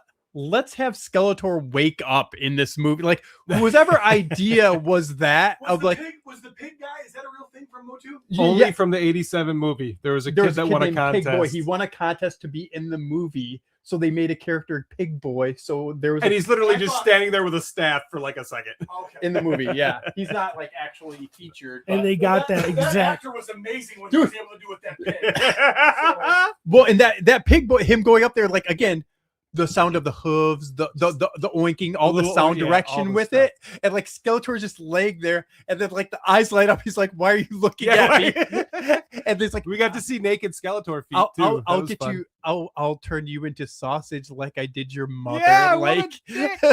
like, And that's the thing is there's such a good balance of him being like kind of like goofy, needing the attention, but also he's terrifying because you don't know what he's gonna do next. right. Like you don't know if he's gonna be, cool with what you just said, or if he's gonna just beat on every single one of his lackeys, even though the chick he's possibly in a relationship with. And I think she kind of digs it. Yeah, she's into it. yeah. No, definitely the sadomasochist. Her, type of- yeah. and some people have been, I mean, obviously we're gonna get there. Some people have been like pooping a little bit on like her role / acting / like character development. So she's great. I heard her acting through her eyes and her face, I thought was really cool, because all of a sudden she's getting burned, and then all of a sudden she like kind of smirks with her eyes. I'm like, wait a minute. She likes this abuse. Right, I thought they Like, were I'm going like, to go holy the crap. route of, oh, poor evil Lynn, because Skeletor beats her, but she's got nowhere to go. Nah, she digs it. She's into it. Super chat by Art by Ackerman. You don't see James Earl Jones as Vader, so they should have probably paid a key grip instead. James Earl Jones read lines that somebody wrote for him in the same voice that he orders fucking Domino's with. It's great and it's iconic, but it's his voice. He's talking. It's fucking Scar or Mufasa or whatever. It's the same voice and everything. I love James Earl Jones. Why is Curtis so upset that I fucking made a point about not seeing a guy and not knowing what he did? Because, Okay, we show up on a fire, Curtis. Okay, we're going to bring it into the realm of realism. Okay, so We show up on a fire. I say, firefighter A, I need you to ventilate this structure. Firefighter A goes and ventilates that structure. Okay? Easy peasy. We show up on the scene and I look at firefighter B and I go, firefighter B, I need you to go to 1322. I need you to grab a chainsaw, an axe, a pike pole. I need you to grab a roof ladder and a 16-foot extension ladder. I need you to report to the Bravo side of the structure, ladder the roof, 70-degree angle, appropriate climbing, make sure there's 3 rungs above. I need you to climb said ladder, start the saw before you do, because we don't start saws on the roof. I need you to use the axe handle to sound the roof to make sure it's stable. I need you to deploy the roof ladder, hooks up, flip it 180 degrees, steady it, climb onto it, use the chainsaw to cut a 4x4 hole, pivot it over the rafter, use the pipe pole to punch a hole in the ceiling to allow the smoke to come out. Okay? The results of those 2 things are identical. What's the difference? The difference is firefighter A knows his fucking job and is great at it and was able to accomplish that goal by me going ventilate the roof. Firefighter B accomplished the exact same goal. The difference is I gave him every goddamn step of direction to get that job done. That's the difference between a good firefighter and a great firefighter, because they had the right direction. You could put somebody in a suit. I don't know what was Jared Leto and what was everybody else making it happen. That's my whole point. That's my point, Curtis. So put that in your fucking cape bag and smoke it, bitch. All right, I'm done. No, I mean, great points. So Good point. I don't think you should pay attention to any more super chats for a little Hold while. on, I got to write this down. $5 from Curtis for Claire. An additional $5 from Curtis for Claire. Pete thinks it's trendy to hate. I don't fucking care about Jared Leto at all. You seem to care a lot. No, I don't. We would have wound this up. exact same conversation if it was any famous high-paid actor in a role where you never see anything of the high-paid I was actor. gonna say Pete's definitely not the I hate Jared Leto. Why is he in this? I don't give 2 shits or a fuck about Jared Leto. Whereas other people are like, I can't believe, but I will say they're winning. It honestly, he's winning people over. They could have fucking dug up Chris Farley and put him in that suit. We have the same goddamn conversation Definitely right now. wouldn't have fit in that suit. It definitely would not have fit in that suit. Well, maybe not all his flesh. Or is maybe rotted away. now. It's just a skeleton. Oh my God! Art by Ackerman says Maverick. That's dumb. Every voice Hamill does is Joker. Are you fucking hating on Mark Hamill?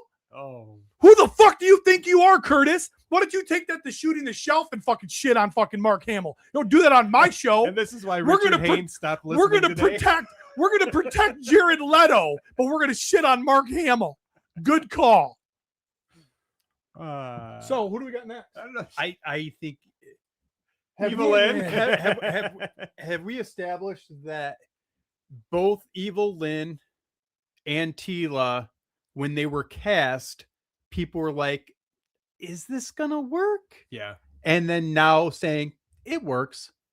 Like, worked. are we in agreement with this? Or how did you feel, Jeremy? I'm torn on Evil Lynn, and it's the one she looks great. I think she's a great cartoon version of Evil Lynn. Yep. I don't know that Which was it seems intentional. Yes, it absolutely was. I think I would have liked to see her. I don't know. I think the actress maybe is too good guy-ish. So like she doesn't seem like she's really like she'd really do evil things.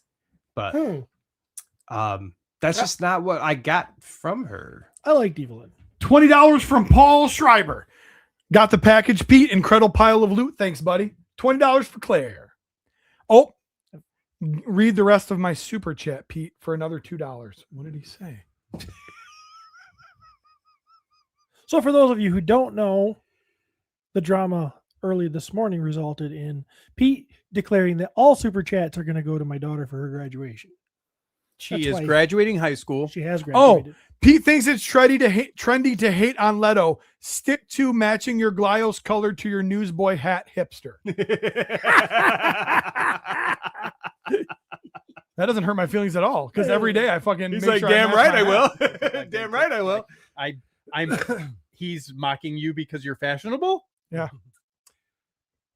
He's mad because my head can actually fit into a scally. Evil Lynn. Evil Lynn. So I don't know if you guys talked about it while I was in the bathroom or not, because apparently you moved on from Skeletor, even though I said you guys was going to stay on Skeletor. While We I peed. didn't really. We were still talking about him, but The 50 Shades of Grey, Evil Lynn. I love that. Every time he heard her, she was wet. Yeah, you know what I mean. She gave that little cockeyed smirk, like she was into it. You know what I mean? And I loved that. She's one of those actresses to me because I could see her face, Curtis. She looked familiar to me, but I have no idea why. I don't know if she's been in 10 things I've seen or nothing, but she had one of those recognizable faces. Yeah. So I recognize her from Glow. She was in that. I think it was Netflix. It was about glamorous ladies of wrestling. I heard she was in Community, comedy show, but I've never seen it. Did she almost had a little bit of a yellow hue to her, right? Did you guys feel that, or was it just me? No, they leaned a little bit not natural. I don't, you know what I'm saying? Right, Like so they I'm leaned a saying, little like bit. there's times when I saw her and I'm like, she looks like they're kind of trying to pull that yellow, like jaundice-y type look from her. But it's hard to tell because she was sort of lit up by flames and shit most of the time, like this picture. But I really liked her, so I was not offended by her. I just think if she would have been a little bit more evil and not so of course Skeletor. But I viewed that as her manipulating him. Right. When she was really like, oh, Skeletor, because you know, I could do the ritual. Like, can she really? Right, and that's that's the thing. Yeah, could she? Maybe she is just manipulating. Dude, the whole thing. when freaking she's holding He-Man and doing the spell, and Skeletor's like, we get it, Evelyn. Like this is my time. He's frozen. He's frozen. Yeah. You're fine. She was still chanting. Yeah, she's like, she was getting into it. Like that's just Skeletor's. I guess if you look at it from the point of view of just like, yeah, she likes it rough. Like, it does give you a different perspective. When I see it a third time, I will definitely go into it like that. Is there any more characters from before this? Because we need to hit some beats here. Okay, so we're going to Earth. We meet Adam. He's got a boring HR job. He hates his life. He's always thinking about Eternia. He's got a roommate that's like, that shit ain't real, but I'll still be cool with you. He can't show his roommate that he cries because, or he can't show Adam that he cries because he's watching The Notebook. That's how men should be. If you're going to watch something sensitive, cry on your own. Don't show your buddy. That's true. His job, obviously, his boss is, she's fucking annoying. wacky. Is annoying Holy as shit. shit. I fucking hated her. She did a wonderful job of being that person that you never want to fucking work for. That's the thing. For the most part, can we say even the throwaway scenes type of like filler stuff in this movie was entertain? Like it was like that she acted very like well. every one of the people in this movie, every one of those actors are a national treasure like Jared Leto. So it was absolutely amazing. Yeah. I could not believe that they pulled Okoye to be the HR manager, but they did. For any which is POTU awesome. fans out there, they need to know that Pete hyperfixates. Yes. So this will not go away for the whole show. Beastman. Obviously, a lot of CGI work. Yeah. Beastman was fucking awesome. And- And I loved how they gave him like the ape. I was telling Steve, kind of had almost like dreadlocks hanging down. Well, in some of the early stuff, you couldn't really see, but people were like, "Oh, is he like? Does it?" But then when he like aped down and his jewel dangled that like is on his OG costume, I'm like, okay, this guy like. Did you notice a lot of the villains drooled? Yeah. There was a lot of scenes where they cut to villains' faces. Especially like Spikor. Yeah, Spikor was drooling. Beastman was drooling. I like droolers. It's fun. So- Yeah. Goatman was probably drooling. So I guess one thing I should say, the whole narration and shit was, this is Adam's way of like, he just meets people and he's like, he's on a date and he's like telling her like, I'm from Eternia and blah, blah. Like this dude, it's pretty nutty. Like he just wants to get He's home. a dumbass. He lost his sword when He's he a got coward. thrown into that cool ass portal, by the way, like Filmation from the Sorceress. I was glad they brought the Filmation portal in. I was afraid they weren't going to utilize that. You and I talked about that before Kate went on, and I'm glad that you got to see that. We had a portal panel. You did? Not at all. Not at all. Not even a little bit. I can't follow any of your conversations. But they never say what happened to him. He landed in Oklahoma somewhere. Somehow he made it through childhood and 15 years. He kept his last name, was able to keep his last name from Marlena, and he's working in HR. So, but eventually he does find his sword from some random guy, and that whole scene. And then the where he's guy says it's $300, and then the guy and he never gives him charged him. $300. Yeah, I never I charged assumed- him. Unless I assumed he Venmo'd him already on the way. PayPal'd Yeah, Did you? I suppose you could talk about. You could think of it that way. Why in the hell did they have him drive a stick shift? I don't know. To make Just to make it silly, You know? he's a bumbling. Yeah. Yeah. I think it was that So- silly angle. So he goes to the fright zone. Bunch of That was fun. Mattel Just- stuff. We got like Matt Mason, and we got Big Jim, and apparently this is a world where He-Man was never a toy, but Torak. His retired cop was. uncle was in it. What's Matt's that? retired cop uncle was in the comic store. Big Jim. Big Jim. Yes. But yeah, this Him time- wrestling that sword out of that thing's hand Okay, was so fucking this- epic. And We- they're taking the video, and Yeah. okay. What's So we skipped the date, Okay. and I want to go back to this just Okay. for a second. Yep. This is where we learned that Prince Adam's a buffoon. He's on a date. This is before the Beastman scene, which we're going to talk about. But he's been on Eternia for 15 years, they say.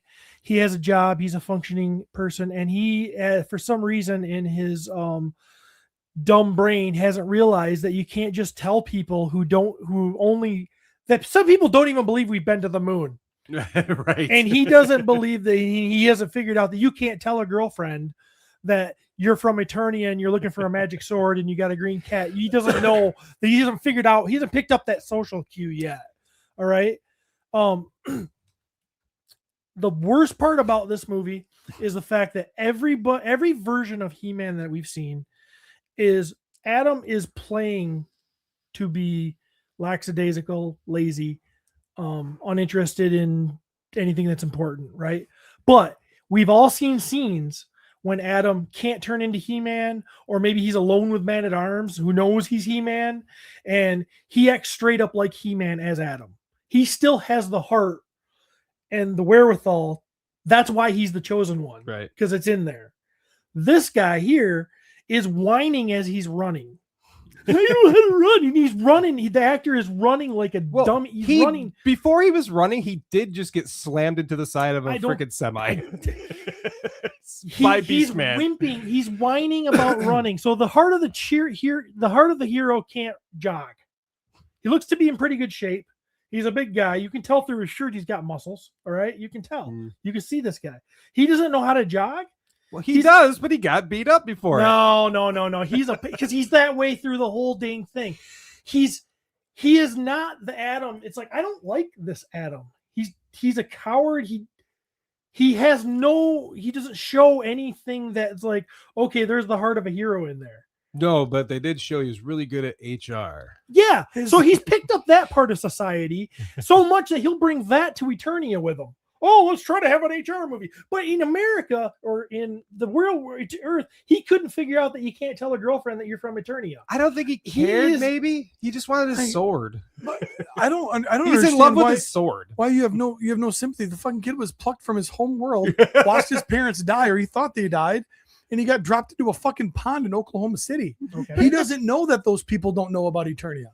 Yes, he does. After 15 years of living on Earth, he should have figured it out. Oh, okay. Now who's fixating? But okay. You Poor don't guy. think that he's adapted? He's adapted to corporate life. He probably went to college. He probably is highly educated to get this job. He's been around the block. He understands where he's at. He pays rent.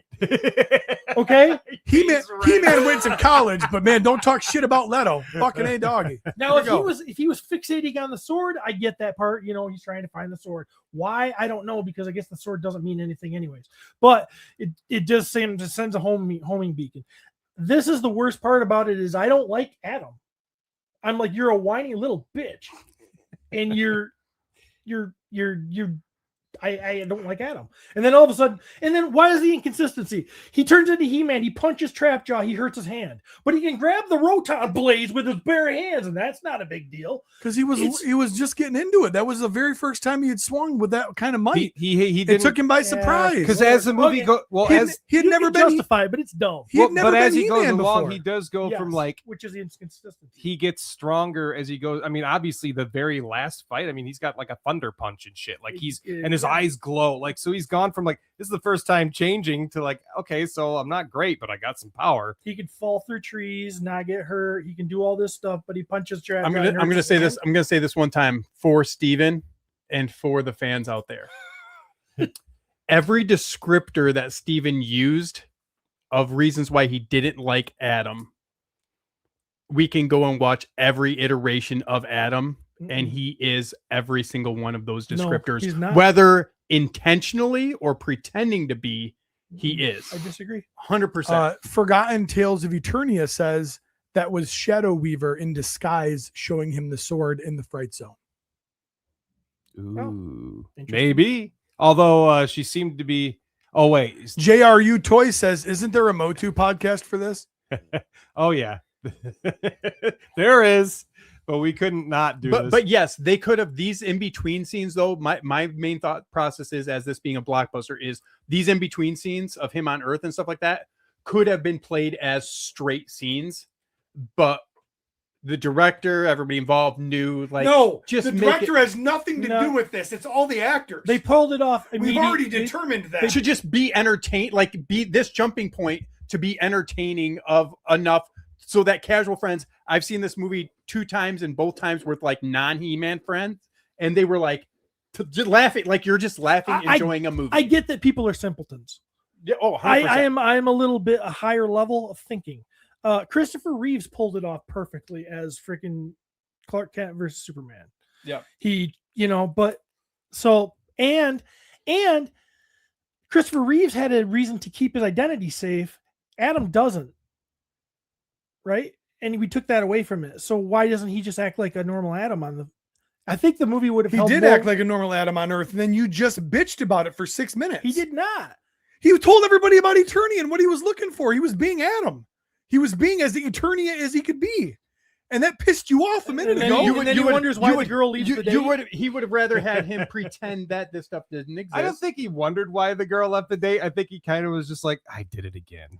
He's a nice guy that likes to be honest with people, and he was being honest. It's the fault. The fact that they didn't believe him isn't Adam's fault. See, he's going on a date because his true love is out there somewhere, but he's got to feel that his true love is that sword. He needs that sword, and he needs to go home. All right. I like this movie, but I thought that could have been handled much better and much more realistic with his. And I wish we would have seen a little bit more. But that's the point of it. Tila can't even see. You just said you wanted to be much more realistic, and none of this shit is realistic. Like that's the point of the entire franchise. Every movie review we've ever. But you have to relate to the characters, and I thought that's true. And I thought that this character wasn't a real person because he acted so crazy. Even Tila couldn't see it. She's like, this guy's an idiot.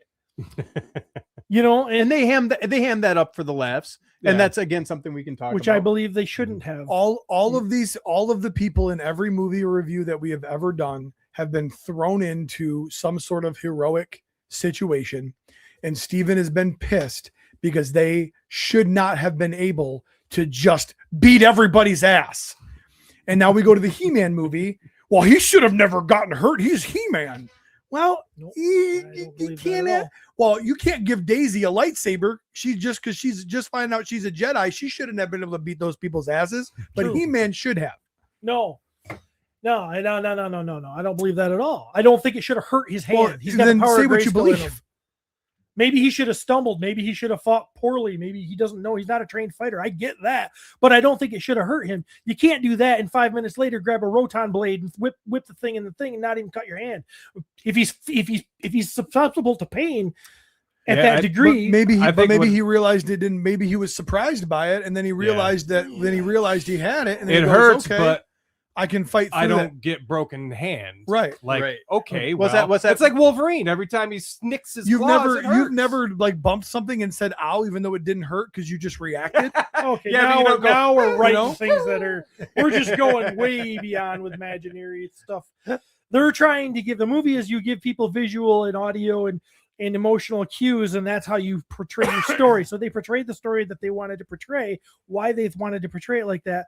Because I would have totally loved Adam to trip and fall when he's running with Tila, but not be like, oh, we're running. Once again, Steve, He got his ass kicked by Beastman right Imagine- before that. Imagine Steve getting thrown into the side of Imagine a if I just of a pushed you cement- down in of a Travis's s- yard. But but It we was like, okay, now run. I don't know. but he had that cool inspirational scene with the Russian from Rocky IV in the gym.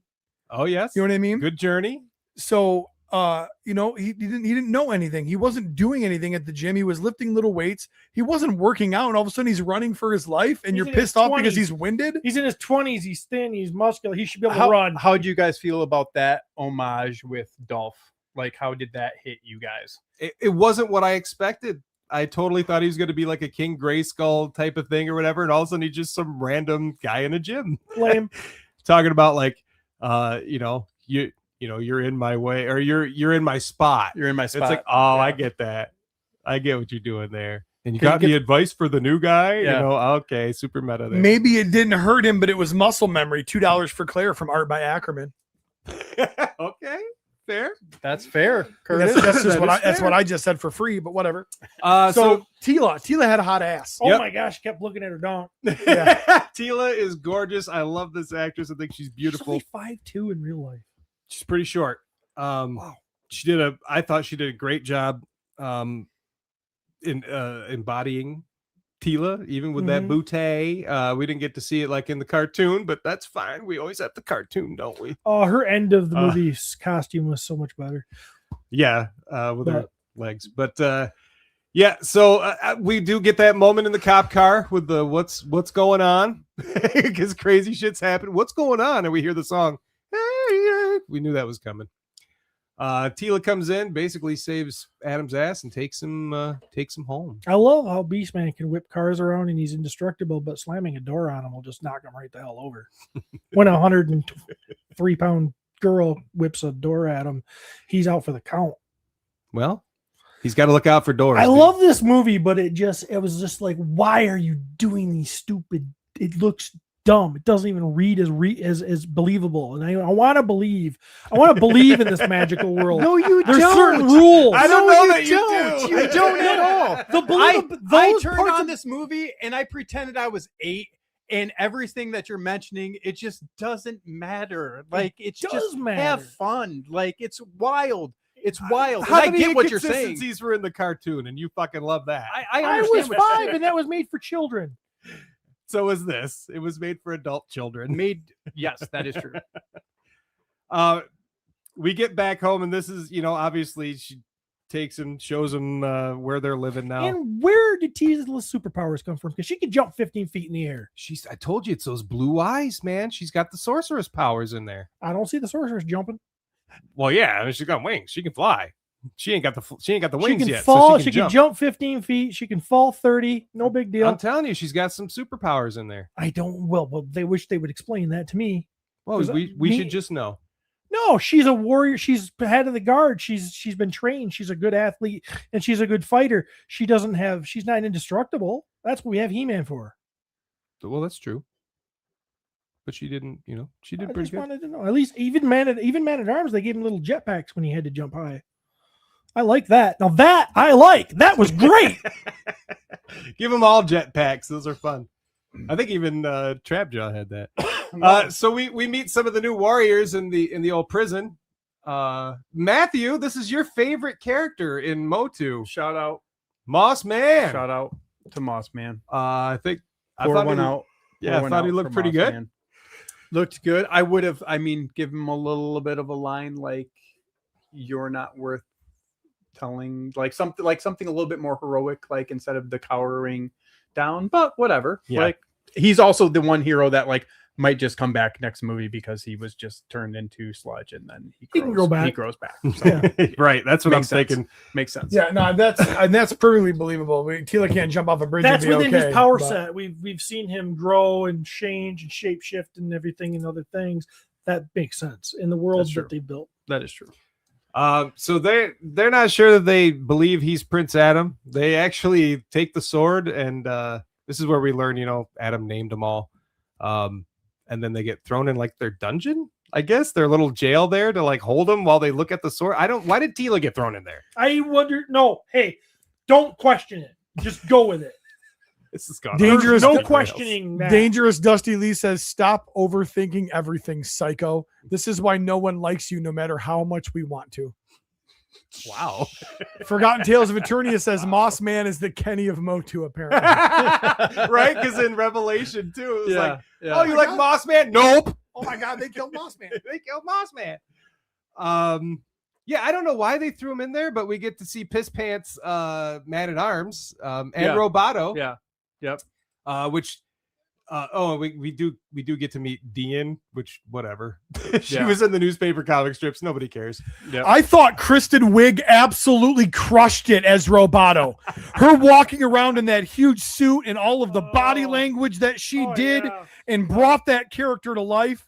Kristen Wiig is amazeballs. I love the fact that she. I heard it wasn't even a filter on her voice. It was just like That was it was just acting. her. Yeah, she actually took a razor blade and sliced her trachea to get that sound to happen.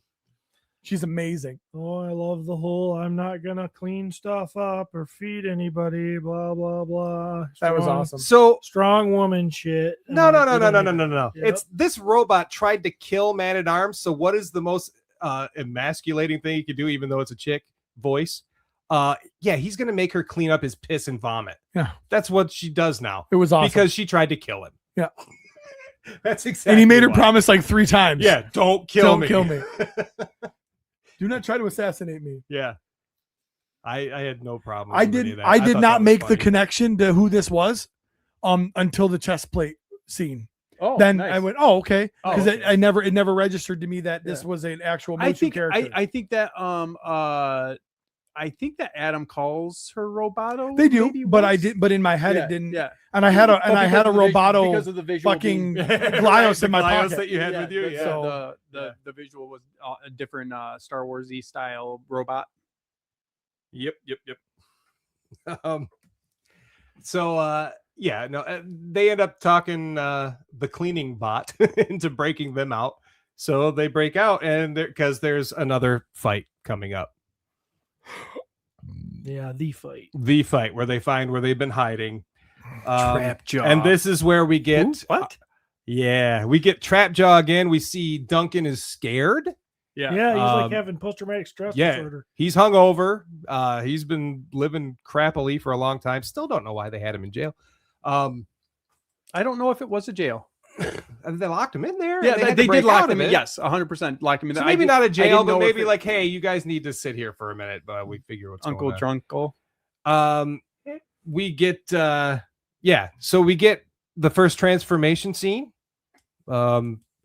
Apparently Adam gets naked when he transforms, and his muscles, we see him get bigger. And this seems to come from Um, the revelation kind of did a similar sort of Yep. lift You him can up see and like put the harness on and glowing doing type the of thing. thing and Or revolution. I thought the naked thing was a little weird. a little But- weird, which is maybe why at the end, maybe that's why he still does the secret identity thing. Maybe he doesn't want everybody to see his penis. Nice pull. Just a thought. That's Just a interesting. thought. That was a technical name, by the way. We can say that.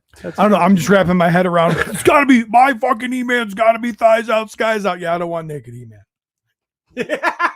Yeah, but only thighs. We don't want. Thighs? We don't want. What I You what I don't was want heat surprised on. is when he went back to Adam, he had Adam clothes on again. Yeah, well, he got Like, that where were question- they? He got that question. Does he answered for tuck him in the fucking loincloth? They go in the sword. Oh, okay. like the flash Maybe. ring. So yeah, we get this big fight with him and Trapjaw. This is fun. We get to see Trapjaw in action again. So good. Adam ends up, which is funny. Before he turns it, he tries to talk him down, which is so we're seeing Adam would rather have conflict resolution with voice rather than action. But sometimes you gotta take action. But Which I think does trying to knock down is that- Trapjaw and he can't. Is that pretty Just- on par with Adam's personality? you As know far, what? As far as like In conflict this resolution? movie, it sure is. Okay. Absolutely, in this I movie, think it that's- is. Because I can't close remember enough. it too much. That's close enough to. I mean, He-Man would. Yeah, he'd rather. He doesn't want to fight. I mean, you got to but he's remember got the muscles to do You it. got to remember he couldn't. This- The 80s cartoon, they wouldn't let him use That his is sword, true, so too. he always had to try to find a. This go guy around is that that. guy on the screen right now? He's been on the screen for about 8 minutes. Battle Cat. I'm super happy that they didn't promote Battle Cat at all for this movie, because that was part of like me looking at all the promotion. I'm like, man, where's Battle Cat? Where's Battle Cat? And obviously there's a toy and everything. If they would have promoted the shoot out of Battle Cat and then him only be in the movie as much as he was, like that tag scene, I would have probably been mad. Like if I would have seen this poster everywhere for the past You would have gone full Steve. 3 months, I would have gone full Steve. I don't know about full And what Steve, I'm seeing with this movie Isn't Cringer bipedal though? In the cartoon, What does that mean? Doesn't he walk on 2 feet? No. No. Not at all. So we get old buff He-Man. He looks pretty damn good, man. This guy is cute. He is very He-Man for me. I love him. Now these scenes here, I was just having a ball. Yeah. The big chase scene, they steal, the I don't know what vehicle it was, but one of the vehicles, a fright fighter or something, whatever it was.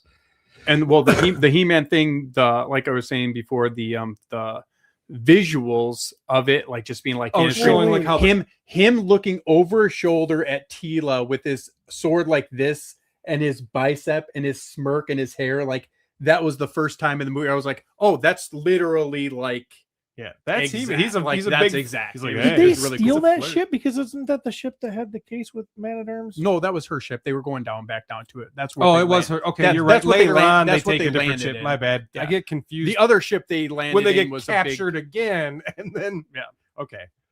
Oh, right. We're already captured. Yes. So this is when we get a nice chase scene. We get like the Rotons going through the sky. We get they're all going after He-Man, and he gets on this jet sled, and Which doesn't really look like any of it the doesn't jet look like it, sleds. but that's what they call it, and it does. So what the jet sled does. I mean that whole scene was a fucking like complete Star Wars ripoff, right? Okay. Speeder bikes, stormtroopers. Shit. I mean, it was. Yeah, I mean, it was Okay, I very. suppose. It was very He-Man I mean as that, well. and that's not a. I mean that's not negative. I'm not like that's not a complaint. But I mean, it was like it was very. We're gonna hit the flying scene. Yeah.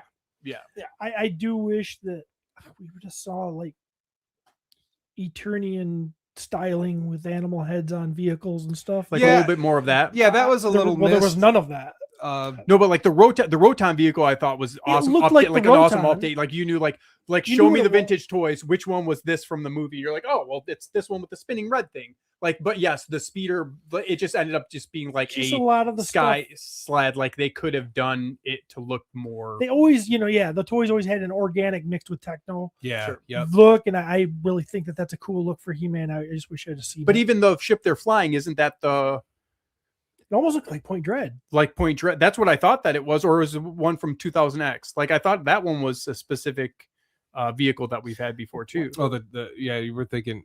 Oh, yeah. At one point they take one. It looks like almost like Starship Eternia. Yes, that one so- too. Do we as never well. see a Wind Raider? Do No. we? No, Next movie. no. That's Next movie, he says. hope- Right, we'll see. So this is where we get He-Man catching the Roton, and he's spinning, he throws it. Like this is He-Man being He-Man.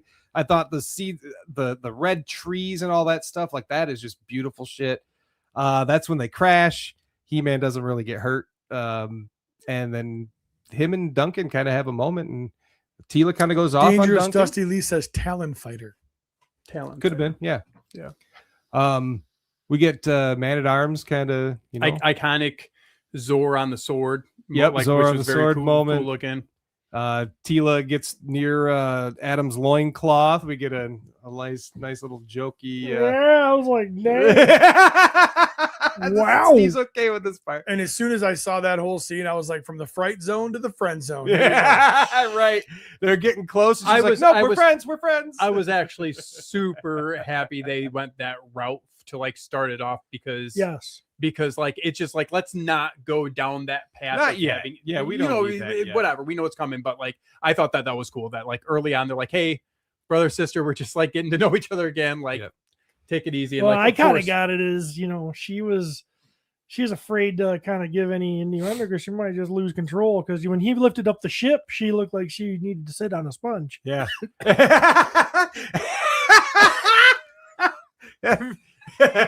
Whoa.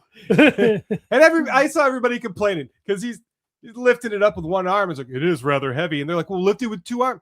No, he's doing that on purpose. He's like, look how strong I am, hot chick that's by my loincloth, you know? everybody knows back in the day, I know you knew a kid that would help move the chair. What was it? The quintessential can you help clean up these chairs in school or church? And I would take 8 of them on each side. Yeah, and you And I'd man, roll my this really sleeves is up heavy. Ugh. I'd be like, this is the kind of genetics I got in my balls. Oh, this is girl. the Roboto reveal. Yeah, that's near the end of the movie. where See, they get I the- actually thought that because I think 2000X and a couple of the other ones, they had that plate you could cover this with. I thought that this reveal was going to happen like in the movie, like she was going to lose her like armor plate. And Well, she did because she was just ahead for a little while. that is very that's very true. true. That's fair. Very true. So we get Duncan dressing up again, back in his suit. He's going to give up on the drinking. Tila kind of made him feel shitty about it, and him and Adam have a moment. But Adam's like, I have the power of a god. I'm going to kill Skeletor. Like that's how this is ending. Because he did the 87 movie thing where he appeared in the sky and he's like, after, because Fisto was like, no, bro, Adam's back. That's who the guy is. And then, he does the sky thing and he's like, I've got your mommy and daddy. And it's like, bring me the sword and you can have him back. So he's like, well, I'm going to go there. Great And I'm gonna kill CGI him. work with the Skeletor cloud. Yep. So he's going to go there to kill him. Tila's like, really? And then Duncan's like, hell yeah. And she's like, all right, well, backing him up. This is what he's going to do. And this is all where we those kinda- scenes with his flask, though, did you notice he never actually took a sip? No, he never did. He never did. You think intentional? Like, Mhm. Yeah. It was him becoming the old man at arms again. Yep. Getting over. I mean, just wish he would have fucking over. hit He-Man in the face with a stick. Yeah, right. He cracked that kid. He dude. did do right in the fucking head. So yeah, this is where we kind of see where Adam is a little. He doesn't quite get it yet because he's a little reckless. He's like, I'm just going to go there and I'm going to kill. Like when he's walking up, that's when he's like, stay behind me. And they're like, we don't Yeah. know what's in there. He's like, I'm going to be in there. Like you Yep. can see that he's like, oh, like now He's overly I'm confident. testing a little bit of this. Like, what does this Yes. feel to be like He-Man? And that's where we get the most non-He-Man scene we've ever seen as far as like him power set wise, weapon wise. Like he does walk up and say, I am Adam, Prince of Eternia. yeah, he does. which is thing, great. Defender of the Secret. But yeah, Secrets, and yeah. Goatman's like, give me the sword. And he's like, nah, bitch, I want Skeletor. He's like, all right, go ahead. Yeah. And when he sees Skeletor, he's talking to King Ray, or he's got, guess what? I got your dad right here. And he's like, oh, bitch. And he goes, and I cheat. And that's when he brings in, and the music behind this, like, oh my that God. scene Right there- when that music kicks in. Bonerific. yeah. Yes. Right there. That was one of some of the most fun. And this fight might even be better than the Skeletor fight at the end. Like, I think it might be. it's back and forth for me, but it's just so much fun. I did not expect this fight scene. Like No, I but- didn't think we were gonna get something this cool as far as fight scene went. I thought we'd get like some flashes of stuff. But Yeah, the dog pile of all the Skell Knights on top of him and him just knocking them all You know, off. about a second before it happened, I thought it would be cool if they did the old classic. All the guys go flying, Yeah, and sure boom, there enough- it was. I was like, oh yeah. Is that the scene where Skeleton called him a boob? Because I loved that line. Probably, yeah. Because I thought that was super fun that they did that. they actually pulled the boob. Yeah. You boob. We get fun stuff like Spike getting a Skell Knight like thrown on him, and like he's Stuck to every his time back. every time he punches, he spins around, the guy's screaming, ah! And he spins around again and just keeps hitting him. Stabs Karg into the ceiling. Spike-Or's stuck in the wall or in the ceiling. him pinning Karg to the wall with his sword, Yeah. and like leaving him there was really cool. Yeah. The emblazoned Nike shirt now makes more sense. Yes. Now that I know that the directors, So this is a super fun fight. I'm sure and- Jared Leto made that decision. He did, definitely. At the end there, of course, Evelyn freezes He-Man and he's like, bitch, I got the power. Well, the problem with that is like he's so ready to like kill and get rid of these people. Okay. By the way, Goatman freaking rips off his horn, sticks it in his neck, and just uppercuts him into the lava. Like, peace. Okay, you're just gonna kill people. That's where you're at. Well, we don't know technically. Technically, but he could come yes. back. They could all come back. But then when he does that, when he shoots that power off that Evelyn so wonderfully put on him. Okay, Evelyn, we get it. We get it. He's Yeah, frozen. don't steal the spotlight. It fucks up Snake Mountain, and it collapses and kills his dad. So the problem with power, right? Kind of an emotional moment there, and supposedly That anyway. Skeletor gives them for, I guess, I don't know why he didn't attack him while he was talking to his dad. He probably Skeletor wanted just him to- waited patiently. Well, because he's sick, man. He's like, look at this. His dad's dying. This is funny. It was way too long. Yeah, it was It pretty was long. long. It was real long. It's like Skeletor's probably getting more. Right. Right. But he's just Skeletor has got enough humanity in his heart that he wants to give him his moment. And then he knocks him out. He knocks out He-Man. And that's when he's jailed again. So The sound of a Havoc staff to the back of the head. Ooh. yeah, pretty rough. This is where we get to see Cringer again. We get to see he gets to see his mom again. And then one of the best scenes. Did you type an entire play-by-play of this movie into your phone? Yeah. Okay. This is what he does. That's how I do it. I'm probably gonna have to do it again since POTU listeners stopped listening a long time ago. They said, yeah, do Well, it. because they're trying to figure out what these visuals are that have nothing to do with what we're talking about. So pretty much. Those are spoilers for the end of the movie. Where are we at? Oh, so this is when we get that cool scene where Skeletor tries to get the power, which I thought he was gonna get because they did it in Revolution and all this stuff, or Revelation, whatever it Even was. King Grayskull, King Gray, even 90 or 87 movie, like he's gotten the power multiple times. So I was glad they didn't go that route. Like, Yeah, I loved it. we've seen that route. Yeah. Him, yeah, just Some random So- person in the crowd at one of the viewings was just like, he's impotent. Like, Yeah. like said it out loud. Like Skeletor couldn't get it up. It was pretty funny. So since it doesn't work, that's when he gets pissed off, and Evelyn's like, he's gonna mess her up. She's like, no, we can go to Grayskull, we're gonna be cool, like I got a ritual we can perform. And he's like, bet, let's go. So they hop in the Collector. That's totally the Collector. And head over to Grayskull. That's also when we see He-Man or Adam get all of the people in the jail and sort of like, hey man, you guys don't remember me, but this is like, we're going to do this thing. And this is when he HRs them all. But you get to see where his heart is, and he's starting to understand, he made mistakes, and like, we need to all rally together. It can't just be me going forward and being an idiot just because I have muscles. He's like, you got to use your brain too. A real man uses his brain. He's like, Ram Man, you ram and you're a man, and Ram Man's like, hell yeah. Hell He's like- yeah. He's like, and you threw me in locker. She's like, hell yeah, I did. And I like that. I knew the fisting jokes were coming. Like, Yeah. we knew those were coming. the But the head joke was epic. that was pretty good too. But I love how Fisto just like accepts it at some point. He's like, yeah, Well, because I think it's innocent. It doesn't mean what it means. it does. Fisto- Correct. To us, fisting it doesn't means have- Right. Right. And that's why us laughing at the screen or chuckling isn't what's being It's said. been 15 years on Eternia. They know what that means now. Well, That doesn't make any sense. what? What? They on Eternia, they know it's been 15 years since they were little. They knew what fisting meant. That's Eh? not a thing in Eternia.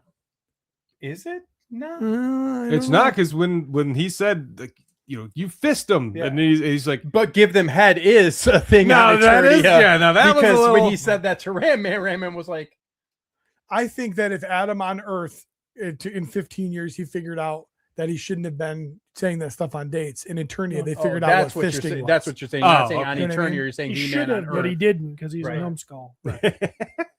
Right. I get where you're coming from. And so the heroes actually break free from the prison because Adam rallies them up. Roboto does the thing, promises not to kill Man-at-Arms. They all push down the wall. Now this is when we get the big smoky moment, right? They're Yeah. coming out of the jail, and they're all getting like, it's epic, boom, boom, and then they start choking on the dust and all that. This would have been a perfect moment for Stinkor, because Yeah. it's getting cloudy. They're all like, Actually, that's- getting that way. it would have been awesome if when they broke out, like Stinkor was just there, like stinking or the if place he's one up. of the guards that like Yeah, he, like, just didn't- something. they didn't let him out in the open because yeah, And they're And like, what the hell? Maybe That's they what just I thought was happening. right. Maybe they just punch him in the neck and he gets knocked out. That was just a comedic nod to all of the action movies where everybody walks through that stuff. and very true. Yeah. But it was like because that song, my friend said like that song's from is it not? It's Flash Gordon or something or Highlander. yeah, like- it's from Highlander, which is funny because it's the second time they've kind of referenced Highlander when they called him that in the cop car. But yeah, the Queen, the song is Princes of the Universe. Yeah. So I thought that whole thing didn't hit well with me because for one, they're all pushing against the gate. Roboto, she's back there blasting the rock to weaken it, which would all be falling on those on top of people's them, heads. yeah. But then there's no dust as they walk out cool, but then they walk into the dust. They should be through the dust by now, and none of that makes sense. That's why I thought it was Spike or bad scene, bad direction. You bad mean staging. Stinkor? Stinkor, yes, Yep. I do mean Stinkor. Like knock off Melissa McCarthy, police officer in the beginning. That's like mixed little like I right. can't make a joke, but dang it. Yep. So right there. I think that was like, oh damn it. They totally could have just had a fart joke in there and it would have totally worked. But so anyway, they steal the ship. This is the one that kind of looks like the Starship Eternia. They're gonna head to Grayskull so they can get that sword before Skeletor does what he's gonna do with it. And we get another big fight with like Duncan and Roboto covering Adam. This is when we get to see Cringer be called a pussy by Tila. And he says, no, you're not a pussy cat, you're a battle cat. And he's like, oh no, we're not gonna do that. And he's like, oh yeah. Hops on his back and he gets, and goes off and does the thing. And they make it into the castle. Disappointing. I think that at least the three of us would probably all have the opinion on this. Why not a Cringer transformation? This right here would have been the moment to do it if you were going to do it. Mm-hmm. And Does that's Cringer automatically become Battle Cat when He-Man No, becomes He-Man? if like, Cringer's turns the around, power, he points the sword at at him, gives him a little Cringer bit and of turns Oh, him into okay. Battle Cat. gives So him it's a little not juice. automatic. So Right. He-Man So- it can be He-Man and Cringer together. It's they're Yes. two completely different personalities. Cringer's scared of everything. As soon as he turns into Battle Cat, he's fearless. Yeah. Right. I didn't know if he automatically became Battle Cat every time Adam became You know, He-Man. sometimes or he's if it not even was- around. Okay. It's just, but and then this poses a problem, a logistical problem later if he's just Battle Cat because he decided to be tough now. Because now when Adam runs off to transform, then does he have to go get Cringer's armor and saddle him up? no, I I mean- think when he transforms, he probably changes him No, into it. his armor is inside the sword with his street clothes. There you go. See, there's Well, the they logic. need to They should have shown it. Is what I If we totally get- agree. because I mean, if He-Man's in a hurry, but now he's got to go to the stable and get his, Yeah, and put the it armor on and him. put Yeah, the belly strap in, kick Yeah. him so he tightens it up. I know how this think works. it's absolutely wonderful how How did we get here? no, I think it's absolutely wonderful how like I don't know how to do the jump roping, like the gymnastics of like what do we accept as because Tila can jump Why- 15 feet, Why did but we we're get not to see- questioning Mech and Neck having a 75-foot long neck Yeah, the somewhere leverage, it would be somewhere hard to inside of stand up. his body. But like I I'm can't follow standing which here. stuff I'm allowed my to head's like way over be there. okay with and The which stuff leverage I'm is not gonna allowed to tip be over. okay with. I'd have to have extremely big feet. What this movie was missing was an iconic scene where He-Man was struggling with his injured hand to try and get Battle Cat's saddle on him. That's what this movie That's was why if missing. they did the transformation, none of this would be a problem. This would have been the moment that like you're not a little pussycat. Like here, I'm gonna give. I'm you gonna some go of my pee again. juice. Let's get that money for Claire, y'all. Super chat it up. So, yeah. so Did you notice it? I don't know if it was 100% filmation accurate, but like that side view, completely horizontal of them two riding on Cringer. oh yeah, It looked very film like we're doing this exactly Yeah. like filmation. yeah. Like as far as like the just the repetition of cells. Like, Yeah, like yep. it just looked like But that. to I'm me. just saying, if I'm a He-Man, I'm putting Tila in front of me. So I can Very true. But you know, she's got to hold on to something when she's riding on the back. hold on to Cringer's hair. Yeah, Cringer's hair. This is also where we get our fight between we get redemption for Man-at-Arms, excuse me. So Robato's blowing all the crap up, shooting the missile, knocks down the remainder of the towers or the statues, knocks all those Skell Knights out. We get Trapjaw coming up, and this is when Man-at-Arms is like, you know what? Blows up Roboto, except for her head. And Man-at-Arms is finally like, you know, I'm still got a hangover, but we're going to do this. And that's when he shoots up into the air, gets in there, beats the crap out of Trapjaw, pulls his jaw. I mean, Trapjaw is like, poor guy, got his arm ripped off just like earlier in the day. Now he's, getting his jaw ripped down, shoves a grenade in there and just kicks him off the edge. I'd like to say that this is the origin of maybe how Trapjaw gets a larger jaw in the sequel. Maybe they can use it for crunching stuff. Nice. Or he's dead. But either way, this is when we get our final battle between He-Man and Skeletor. We got Teela versus Evil Lyn for a minute here. You jumped over, like, we get a little mini Skell Knight versus the good guys. Ram Man jumps off the ship first. Oh, that's true. You know, and all that stuff. So, like, did you guys see, like, they had, like, a quick second, like, we only have enough CGI funds to do this one hoverbot? Did you guys see? I didn't see a hoverbot. Fisto punched through a hoverbot. Yeah, and I've seen that only in, like, little clips. It's it's like in that scene where they cut and Fisto punches through a hoverbot. I'm like, what? It's just super random. But if you see it next time, check it out. Yep. Was there any Horde troopers in this movie? No. No. Those probably would show up with She-Ra. Yeah, probably. Because those are where there was no Horde in this movie. Yep. Skell Knights were basically made up for this movie. They've used like versions of like skeletons and random stuff before. Skeletrons. I love that, because when you add the Foot Clan or the Putty from the Power Rangers, you just have the endless you could just villain to just kick make the crap cool out of them. Fight scenes with. So we get this scene with, Adam versus Skeletor, and Cringer versus Beastman, and Evil Lyn and Teela, and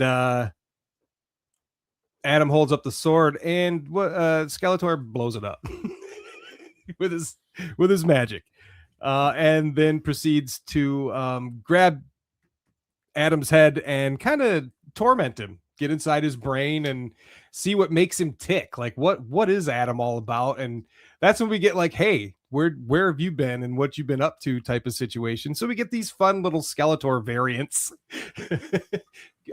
which we get, him in the gym and him on the date and him in the corporate, kind of looking like the boss from Office Space. He's like, what is this? And he's like, this is HR. He's like, what the hell? Human resources. Yeah, human resources. It's just silly. Like, he's like, what is that? Like, he's just curious.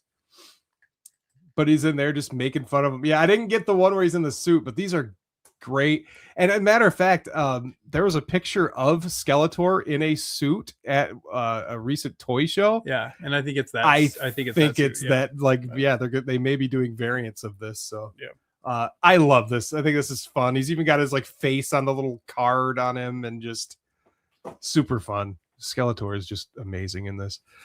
And then he stabs Adam in the chest, which we have seen before. Yep. In Revelation.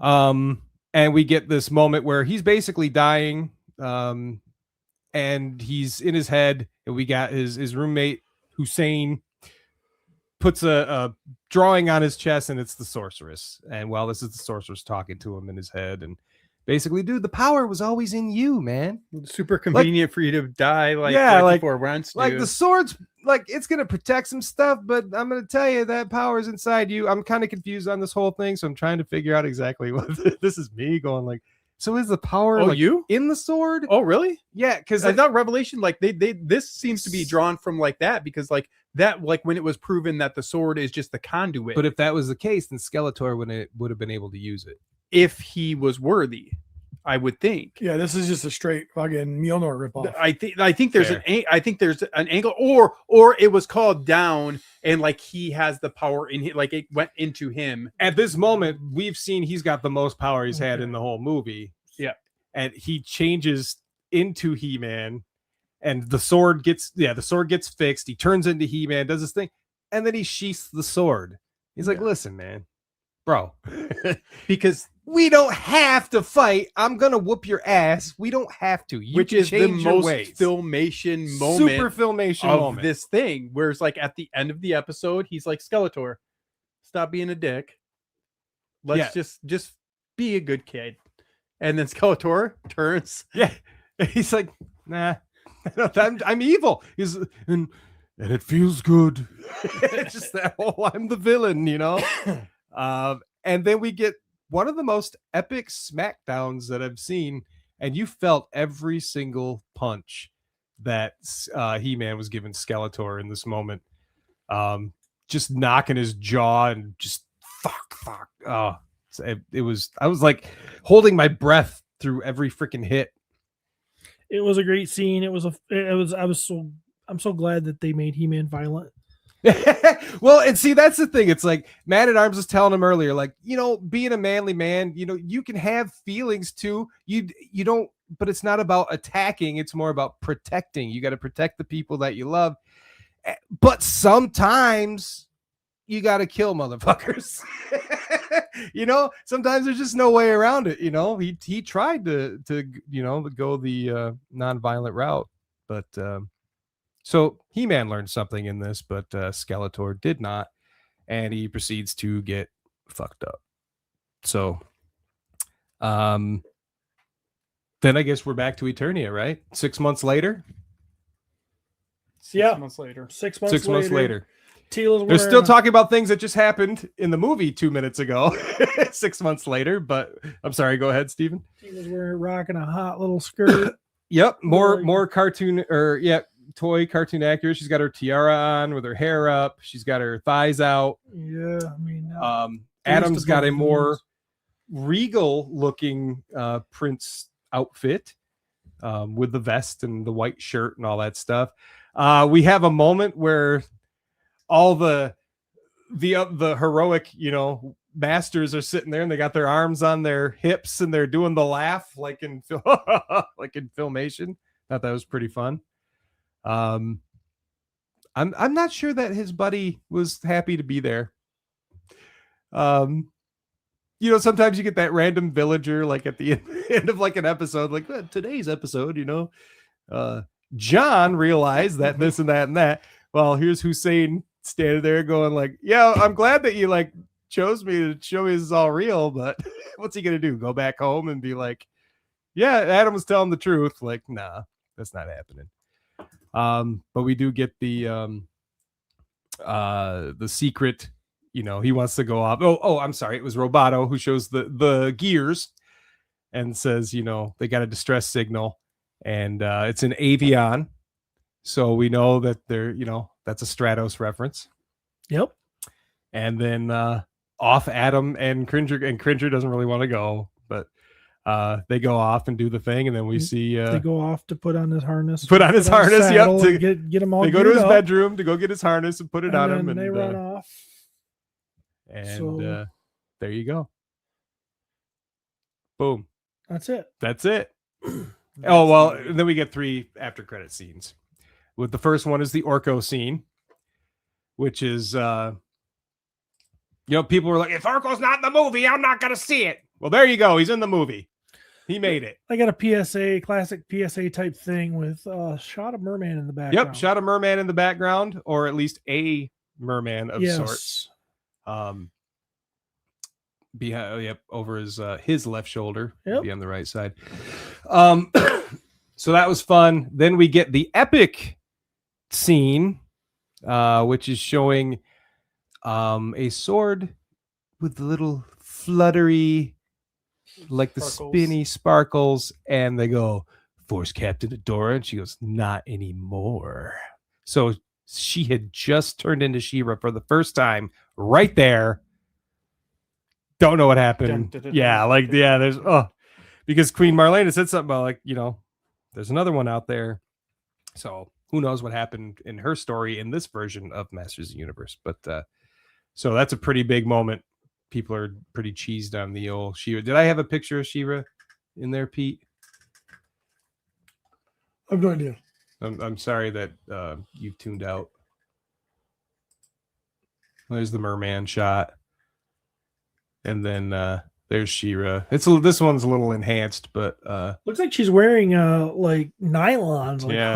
high, interesting choice with the sword. It looks like a mix of Filmation and like the toy. Mm-hmm. And of course, Fright Zone is just like the cartoon. That's Fright Zone. Yeah.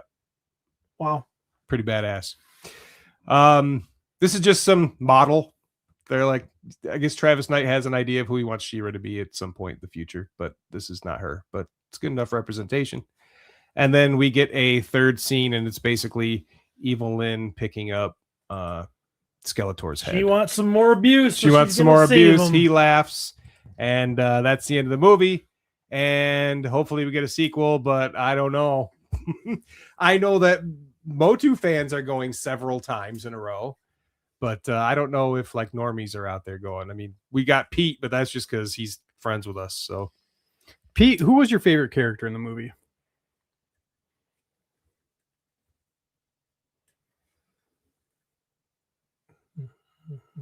I think my favorite character was Man-at-Arms.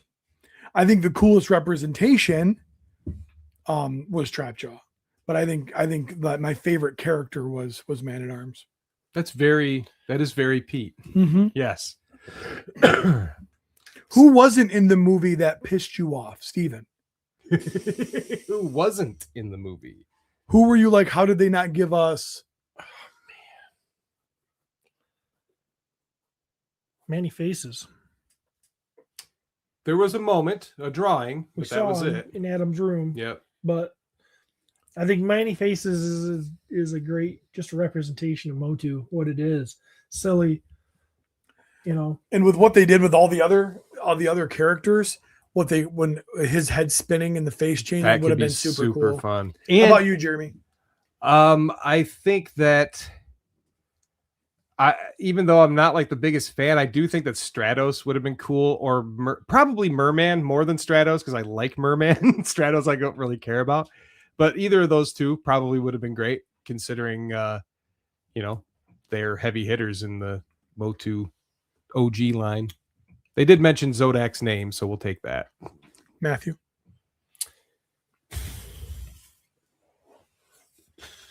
Moss Man. Yeah, and honestly, like thinking about it, like if I was to, because I've got so many good things that I enjoyed about the movie, if I was to say that, yet like Moss, like if they would have had the Moss like go down a sewer thing, and then in that final battle scene, like in the woods right outside of the thing, like he like came back, like that would have been pretty cool. So my choice is not a good one, but that's my choice. The obvious answer is Snout Spout. They have, concept art of they what he talked would about look him like being in the movie, and yeah. instead they put in Moss Man, and well, you see what they did with him. So, which is in 2000X, Moss Man was a powerful character. Yeah, they made him godlike. Yeah. Yep. So I mean, he could, As an outside of the like core MOTU's My Jam world, Pete, did you see why people might like this universe as much as they do? Oh, I've always understood that. I'm a fucking Turtles fan, for God's sakes. Yeah, that I've is always true. understood that. That is true. I've just never had the attachment. I didn't have that nostalgia factor. I'm just a little bit too young. just those few years can Mhm. make a big difference.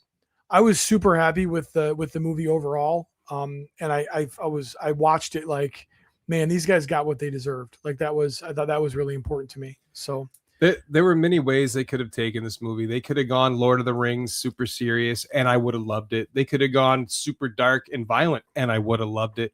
They could have gone, so many different ways. I'm easy to please, though. I'm not a good representation of, the fandom, I don't think, because I'm just like, just give it to me. I don't care. But the way they went, it was surprising, but I liked it. So I enjoyed it. I went twice. I had fun both times, probably had more fun the second time. So I'm able to kind of soak it in more and think about it. And I can't wait to go again. I loved it. Despite of my complaints, I loved it. I saw it twice. I enjoyed it. Although Adam was more irritating the second time. I was getting like, come on, don't be. I honestly worried that you weren't going to like the movie because of the message of the movie. And it's funny because when we got out, I go, what'd you think of the message? And you were like, what message? And I just lost it. I'm like, this is so, it's so Steve. And it's crazy because it's there, but it like you touched on, it's like, it's the same thing. Like, no, the outcome's the same. Like and that's where, again, being able to laugh at stuff doesn't mean you're making fun of it. So for example, like, yes, there should be HR department. We should talk about feeling blah, blah, blah, blah, blah, all this other stuff. Right. But did they also lean into like, when the pendulum swings so far, HR department, exactly, like, it gets kind of goofy. That's like, why when people were like, and oh, that's this what the movie's woke. It's like, but it's kind of showing that like that stuff can be slightly annoying, but like the pendulum of like, oh, being the hero, like what's acceptable as masculinity. It's like, oh, well, Adam, you think I'm fighting because I want to fight? I don't want to fight. Look at my daughter over there. That's why I fight. Like, and so again, the outcome's the same, but like fight, you protect. The perception of like the reality is like you protect. And that's Maybe like I didn't see the message because it's like, duh. I don't need a fucking movie to tell me that you're not just supposed to go around being an asshole punching people. But see, I don't need that. I never have thought that. You know what? But if someone comes at my doorstep and tries to hurt somebody, you might got to pull out old wrestler Steve. You might have to freaking throw him in a fireman and pin him. And that's where it goes on, right? And I don't need no stupid Hollywood to act like all you people are freaking idiots. So we got to tell you. No, I already knew it. That's why I didn't even see the message. I'm like, duh. Well, and that's where, you know, I don't even want to bring this up, but when they say the whole like toxic masculinity thing, like that's kind of what they were referring to. Just you can't cry. He's drinking from a straw, gay, like stuff like that. Like, you can cry, you can watch the freaking Notebook, you can have 10 Things feelings, I Hate About You, or 10 Things I Hate About You. That was the other one. Yeah. You can do these things, but you can talk about your feelings with each other. You can hug, you can cry, but you can also kick some major ass. You can be a dude and still do all that crap. Right. So, I mean, it was, I guess, if you want to compare it to Barbie at all, because I know they were kind of trying to push like this message or whatever, like, I guess that's where that kind of comes in. Like, you can be that if you want, or you can be like Skeletor. I think that it was subtle as fuck. As far as like, I get why Steve didn't get that part. They of didn't the shove it down your throat. It but wasn't if you like look for it, it's there, right? For sure. But again, it's again, people will complain about whatever. Like, that's just kind of the like. I thought the dude crying watching the Notebook was so we all had somebody to laugh at. Yeah, because you're not supposed to cry and be a and pansy. That's it too, is because we all are kind of like that. Like, you're crying at, but yet I cried at freaking Bicentennial Man. Stupid shit, you know. Like, it is funny, but at the same time, it's like, it's okay. All right. What did you grade it out of a 10? Out of 10 Power Swords, what do you give the movie? 7. 7. It was really, it was good, but a lot. I think I do think there was a lot that could have been that wasn't. Okay, I would probably. Sorry, I'd probably go 7.75. Yeah, because it's not quite an 8. Because there are some things where I'm like, okay, but I think this was a fantastic movie, and I had a damn good time, and I can't wait to watch it a million more times. I think that it's an easy 9. Okay.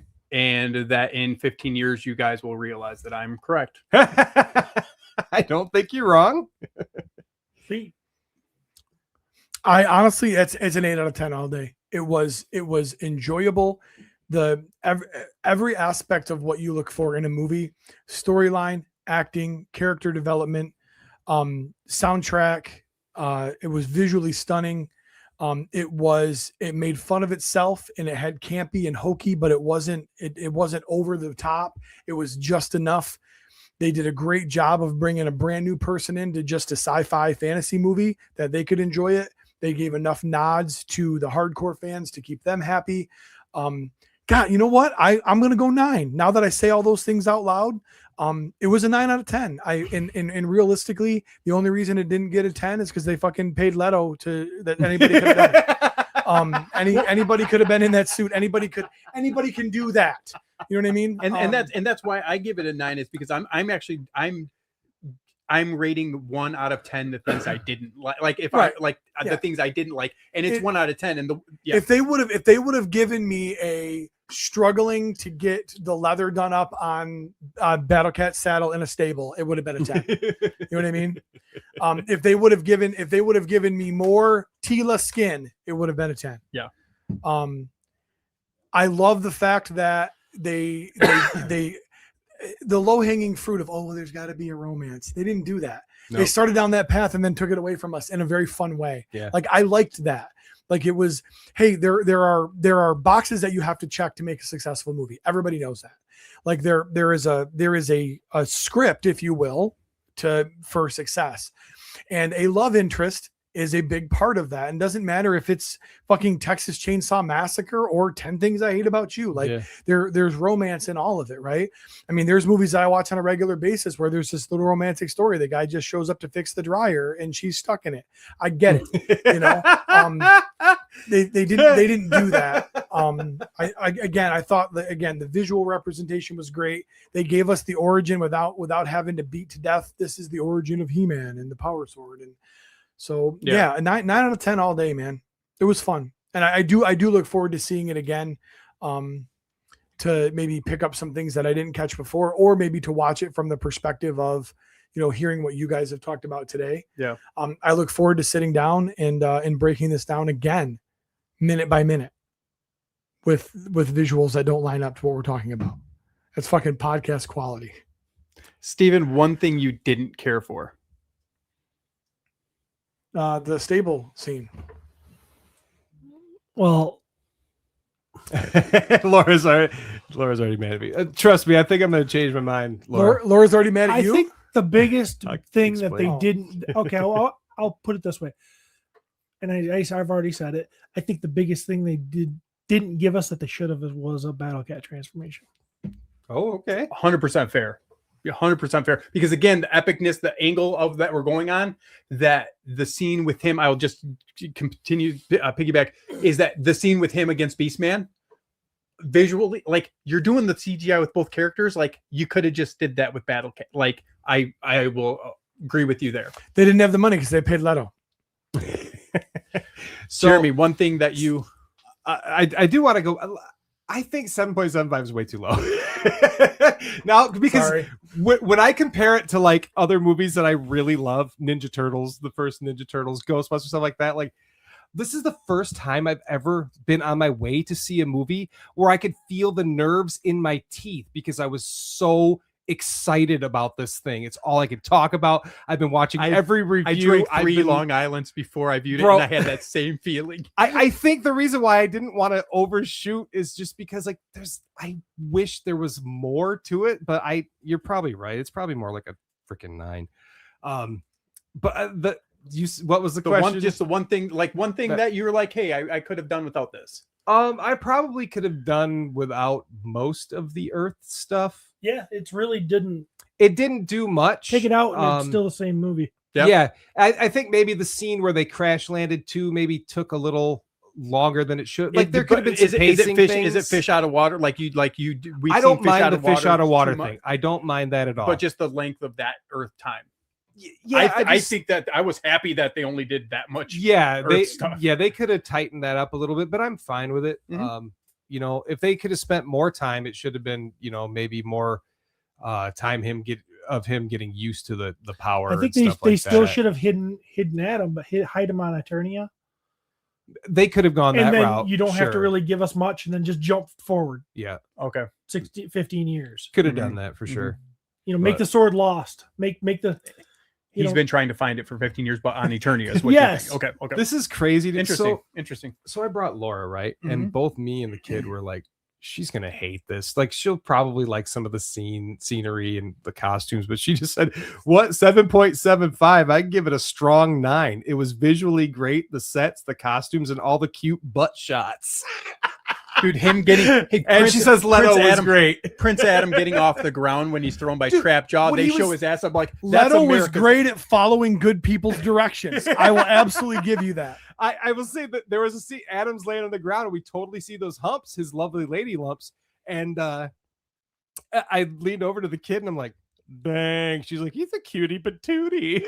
They in recent movies we've seen, they lean so heavy CGI, Ant-Man and the Wasp, Quantumania, all this other Right. stuff, Love and Thunder, that like you could tell that they intentionally did as much costuming as possible and as much set stuff as possible to keep the CGI being like, okay, this is background scene stuff, where I didn't, although I know that the tree scenes are CGI, like I know what CGI is, but I didn't feel engulfed in it with like when Love and Thunder was hit or Quantumania, I'm like, this entire, that one, it felt like a TV show where you're like watching like Doctor Who or whatever freaking TV show where you're like, there's two people right now and nothing is real. They're in an empty warehouse in this scene. And like, I think that they visually like tried their best to keep away from that. That's why with like the practicality of a goat man and a Spike Ore, where they're like, okay, these are semi kind of, we could throw away characters, but they're not. If we do CGI with Whiplash or like some of these other bigger hitters that we need to, like, I think that they were intentional. They spent that CGI in some good spot. They mainly put it in Skeletor's face. Skeletor's face, Beastman and Cringer, and basically. They obviously couldn't have Beastman in every single scene, and there were some moments where it was, you could tell it was a little bit, a little hokey, but like, Sure. you know what? Yeah, it's still awesome. Yeah. Cool. I hope we get a sequel. I don't know that we will. The box office so far isn't looking fantastic, but I know that the majority of reviews I've seen from even people online who aren't like I listen, MOTU fans. I don't know, you guys probably aren't. What's that? Is anyone familiar with the Critical Drinker? So I'm not. I am now. Okay. And I've heard his review was super positive, and people were like, this guy shits on everything. He does. He shits on everything. So if it's woke, he'll call it out. If it's this, he will rip it to shreds. Right. And his review was, he liked it. He liked it a lot. The few things it has going for it is most of the actors are stunt double / like super low level. Like they could hire this mechanic and this brand man, like these guys, like money wise, like, and then that they have going for it, all this stuff's made. Like they're going to have a warehouse with all this stuff in it. Yeah. And then the other thing is like, because it's on Amazon, like that's the one studio that like they kind of all, they could do whatever they wanted to do. You know what I mean? Like, right. I don't think that they're tied to, as far as like where Netflix is like, oh, we didn't see the numbers happen, we're immediately squashing this entire property. Right. Where I think Amazon has a much better chance to like, they could just do a sequel straight to streaming. Right, If that's need what I'm saying. Like be. they could like it's I don't think open. that the numbers need to hit what we think they need to hit. I mean, I know there's a lot of like well, merch Mattel and said stuff. That. Mattel said that, but I don't know if that's just Mattel promoting the movie and saying, claiming it's going to be a success regardless, or if that's Mattel being truthful and saying that it doesn't have to have a great box office for us to continue. Right. Stop ignoring CB, Matt, for $2 to clear. From Curtis Ackerman. What CB? CB said. CB keeps telling Matt to quit turning his back to the camera. Oh, that's true. He's pissed off because you're promoting Chris's company on the screen. I will say though, along those lines, is that how we measure success has been completely different. So for instance, they're making a second Caped Crusader cartoon on Amazon. Yeah.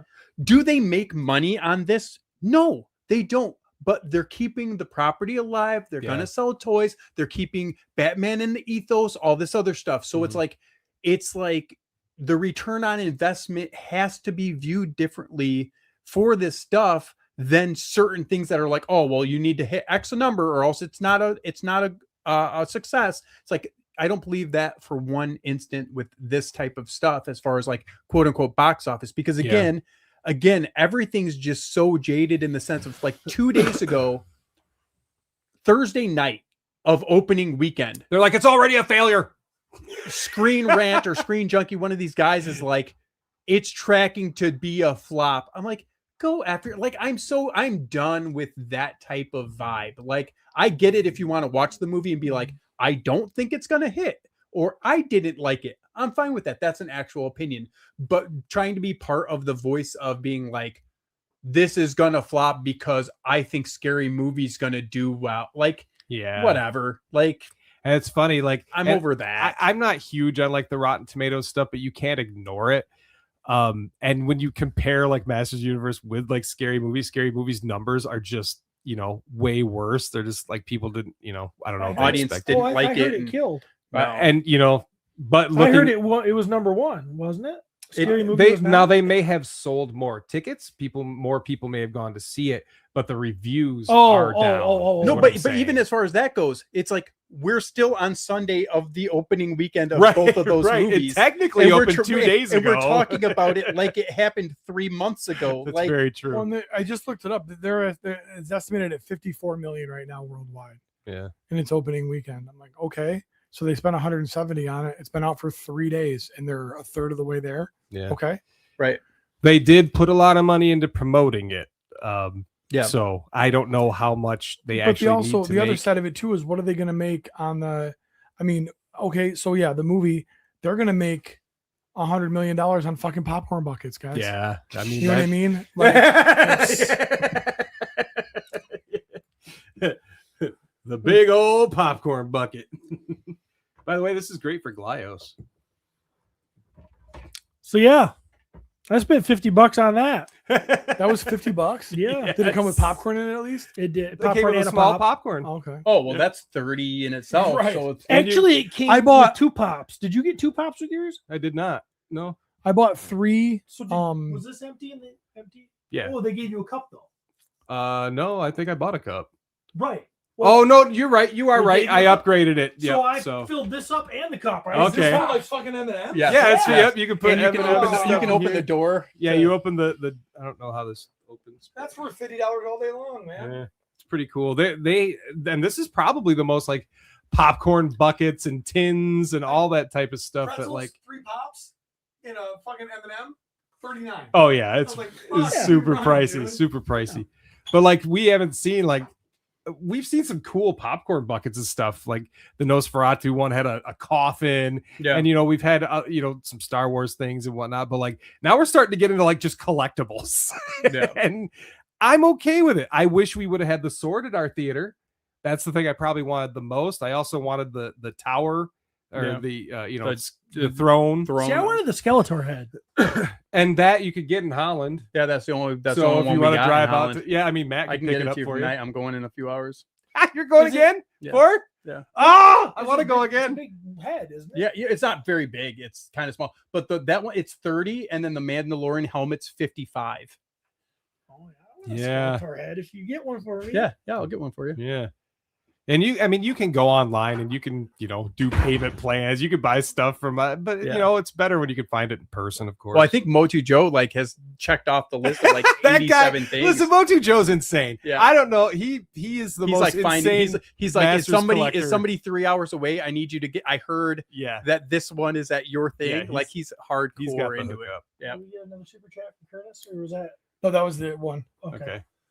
I don't know. I think the stop ignoring CB thing has more to do with AOA than anything. That's what I think that email's for. Armies of Ashmore. Oh, okay. Oh, what are you ignoring him? No, I'm not, but You jerk. he would say that. You would say that. I think that I find it hard to believe that this movie in closing, I just find it hard to believe that this movie could have been done better.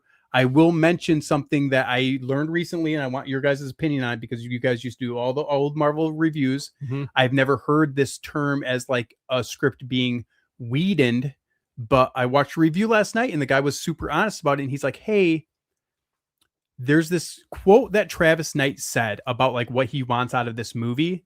And this reviewer was like, I wish these 4 screenwriters would have gone back to that, like double checked with that quote that Travis Knight has. Which in saying is the Whedonized thing is that what Whedon did originally on TV and it worked its way into all the Marvel stuff was that like you always sandwich a feeling, an emotional moment with humor. And I will say, like, as much as this is a strong 9 out of 10 for me, that like the moment with Tila and Duncan, I didn't need Prince Adam to hug the two of them.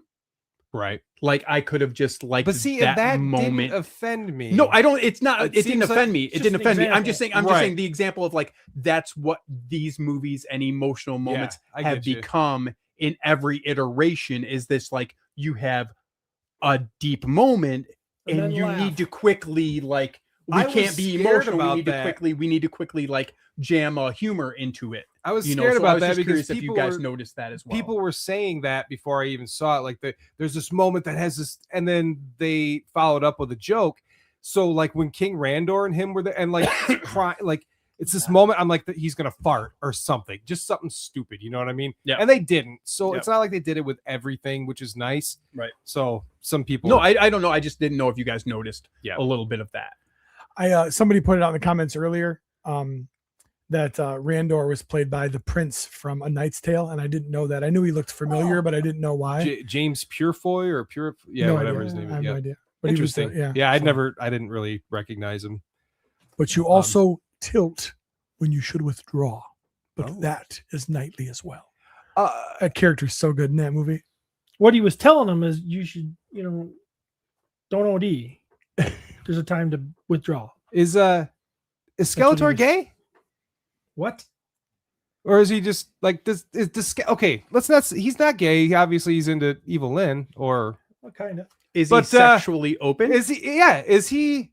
Because when he's holding up Adam, I didn't care. I didn't care. And he This says the is thing me, about this the is my sword old man. dangling Yeah, this is between my his old man. thighs. But like there were a few of those moments that like I knew Jeremy was gonna laugh. I knew Pete. I was gonna- laughed, I knew Pete but was gonna laugh. I was like, And why so did I they can say it? understand. So I put my feelings aside as the old grouchy man, and I'm like, I didn't need the sword between the didn't either. thighs joke. Like didn't even there was, get it. There were a few of the. His Well, it's sword a is penis. in his back for I one know, but reason. it's a penis joke. Well, I know that's why it doesn't make sense. I know. I just don't like it. I know, but there were a few of those where I'm like, but like what you're saying, him being sexually voicing ambiguous seemed to lean a little bit. I can see where you're coming from. I'll have to let you know when I watch Yeah, it I today. mean, I'm not saying, but it's just funny. Like I had to bring up that scene because it was there. Right. Yeah. So is that it? Is that it? We gonna show off anything? You want to? We're almost Are you 3 good? hours hours in, so we probably should put a pin in it. Put a pin in this one. Although I do have the best action figure ever made in here to show off. That That is is- MOTU related. That is very true. Does this camera work? No. Okay. Should Well, I save it? we could save it. Damn. Save it for a POTU. Yeah. All right. Save it for a straight POTU. No, I'll save it for my wife's. How many people were watching on POTU?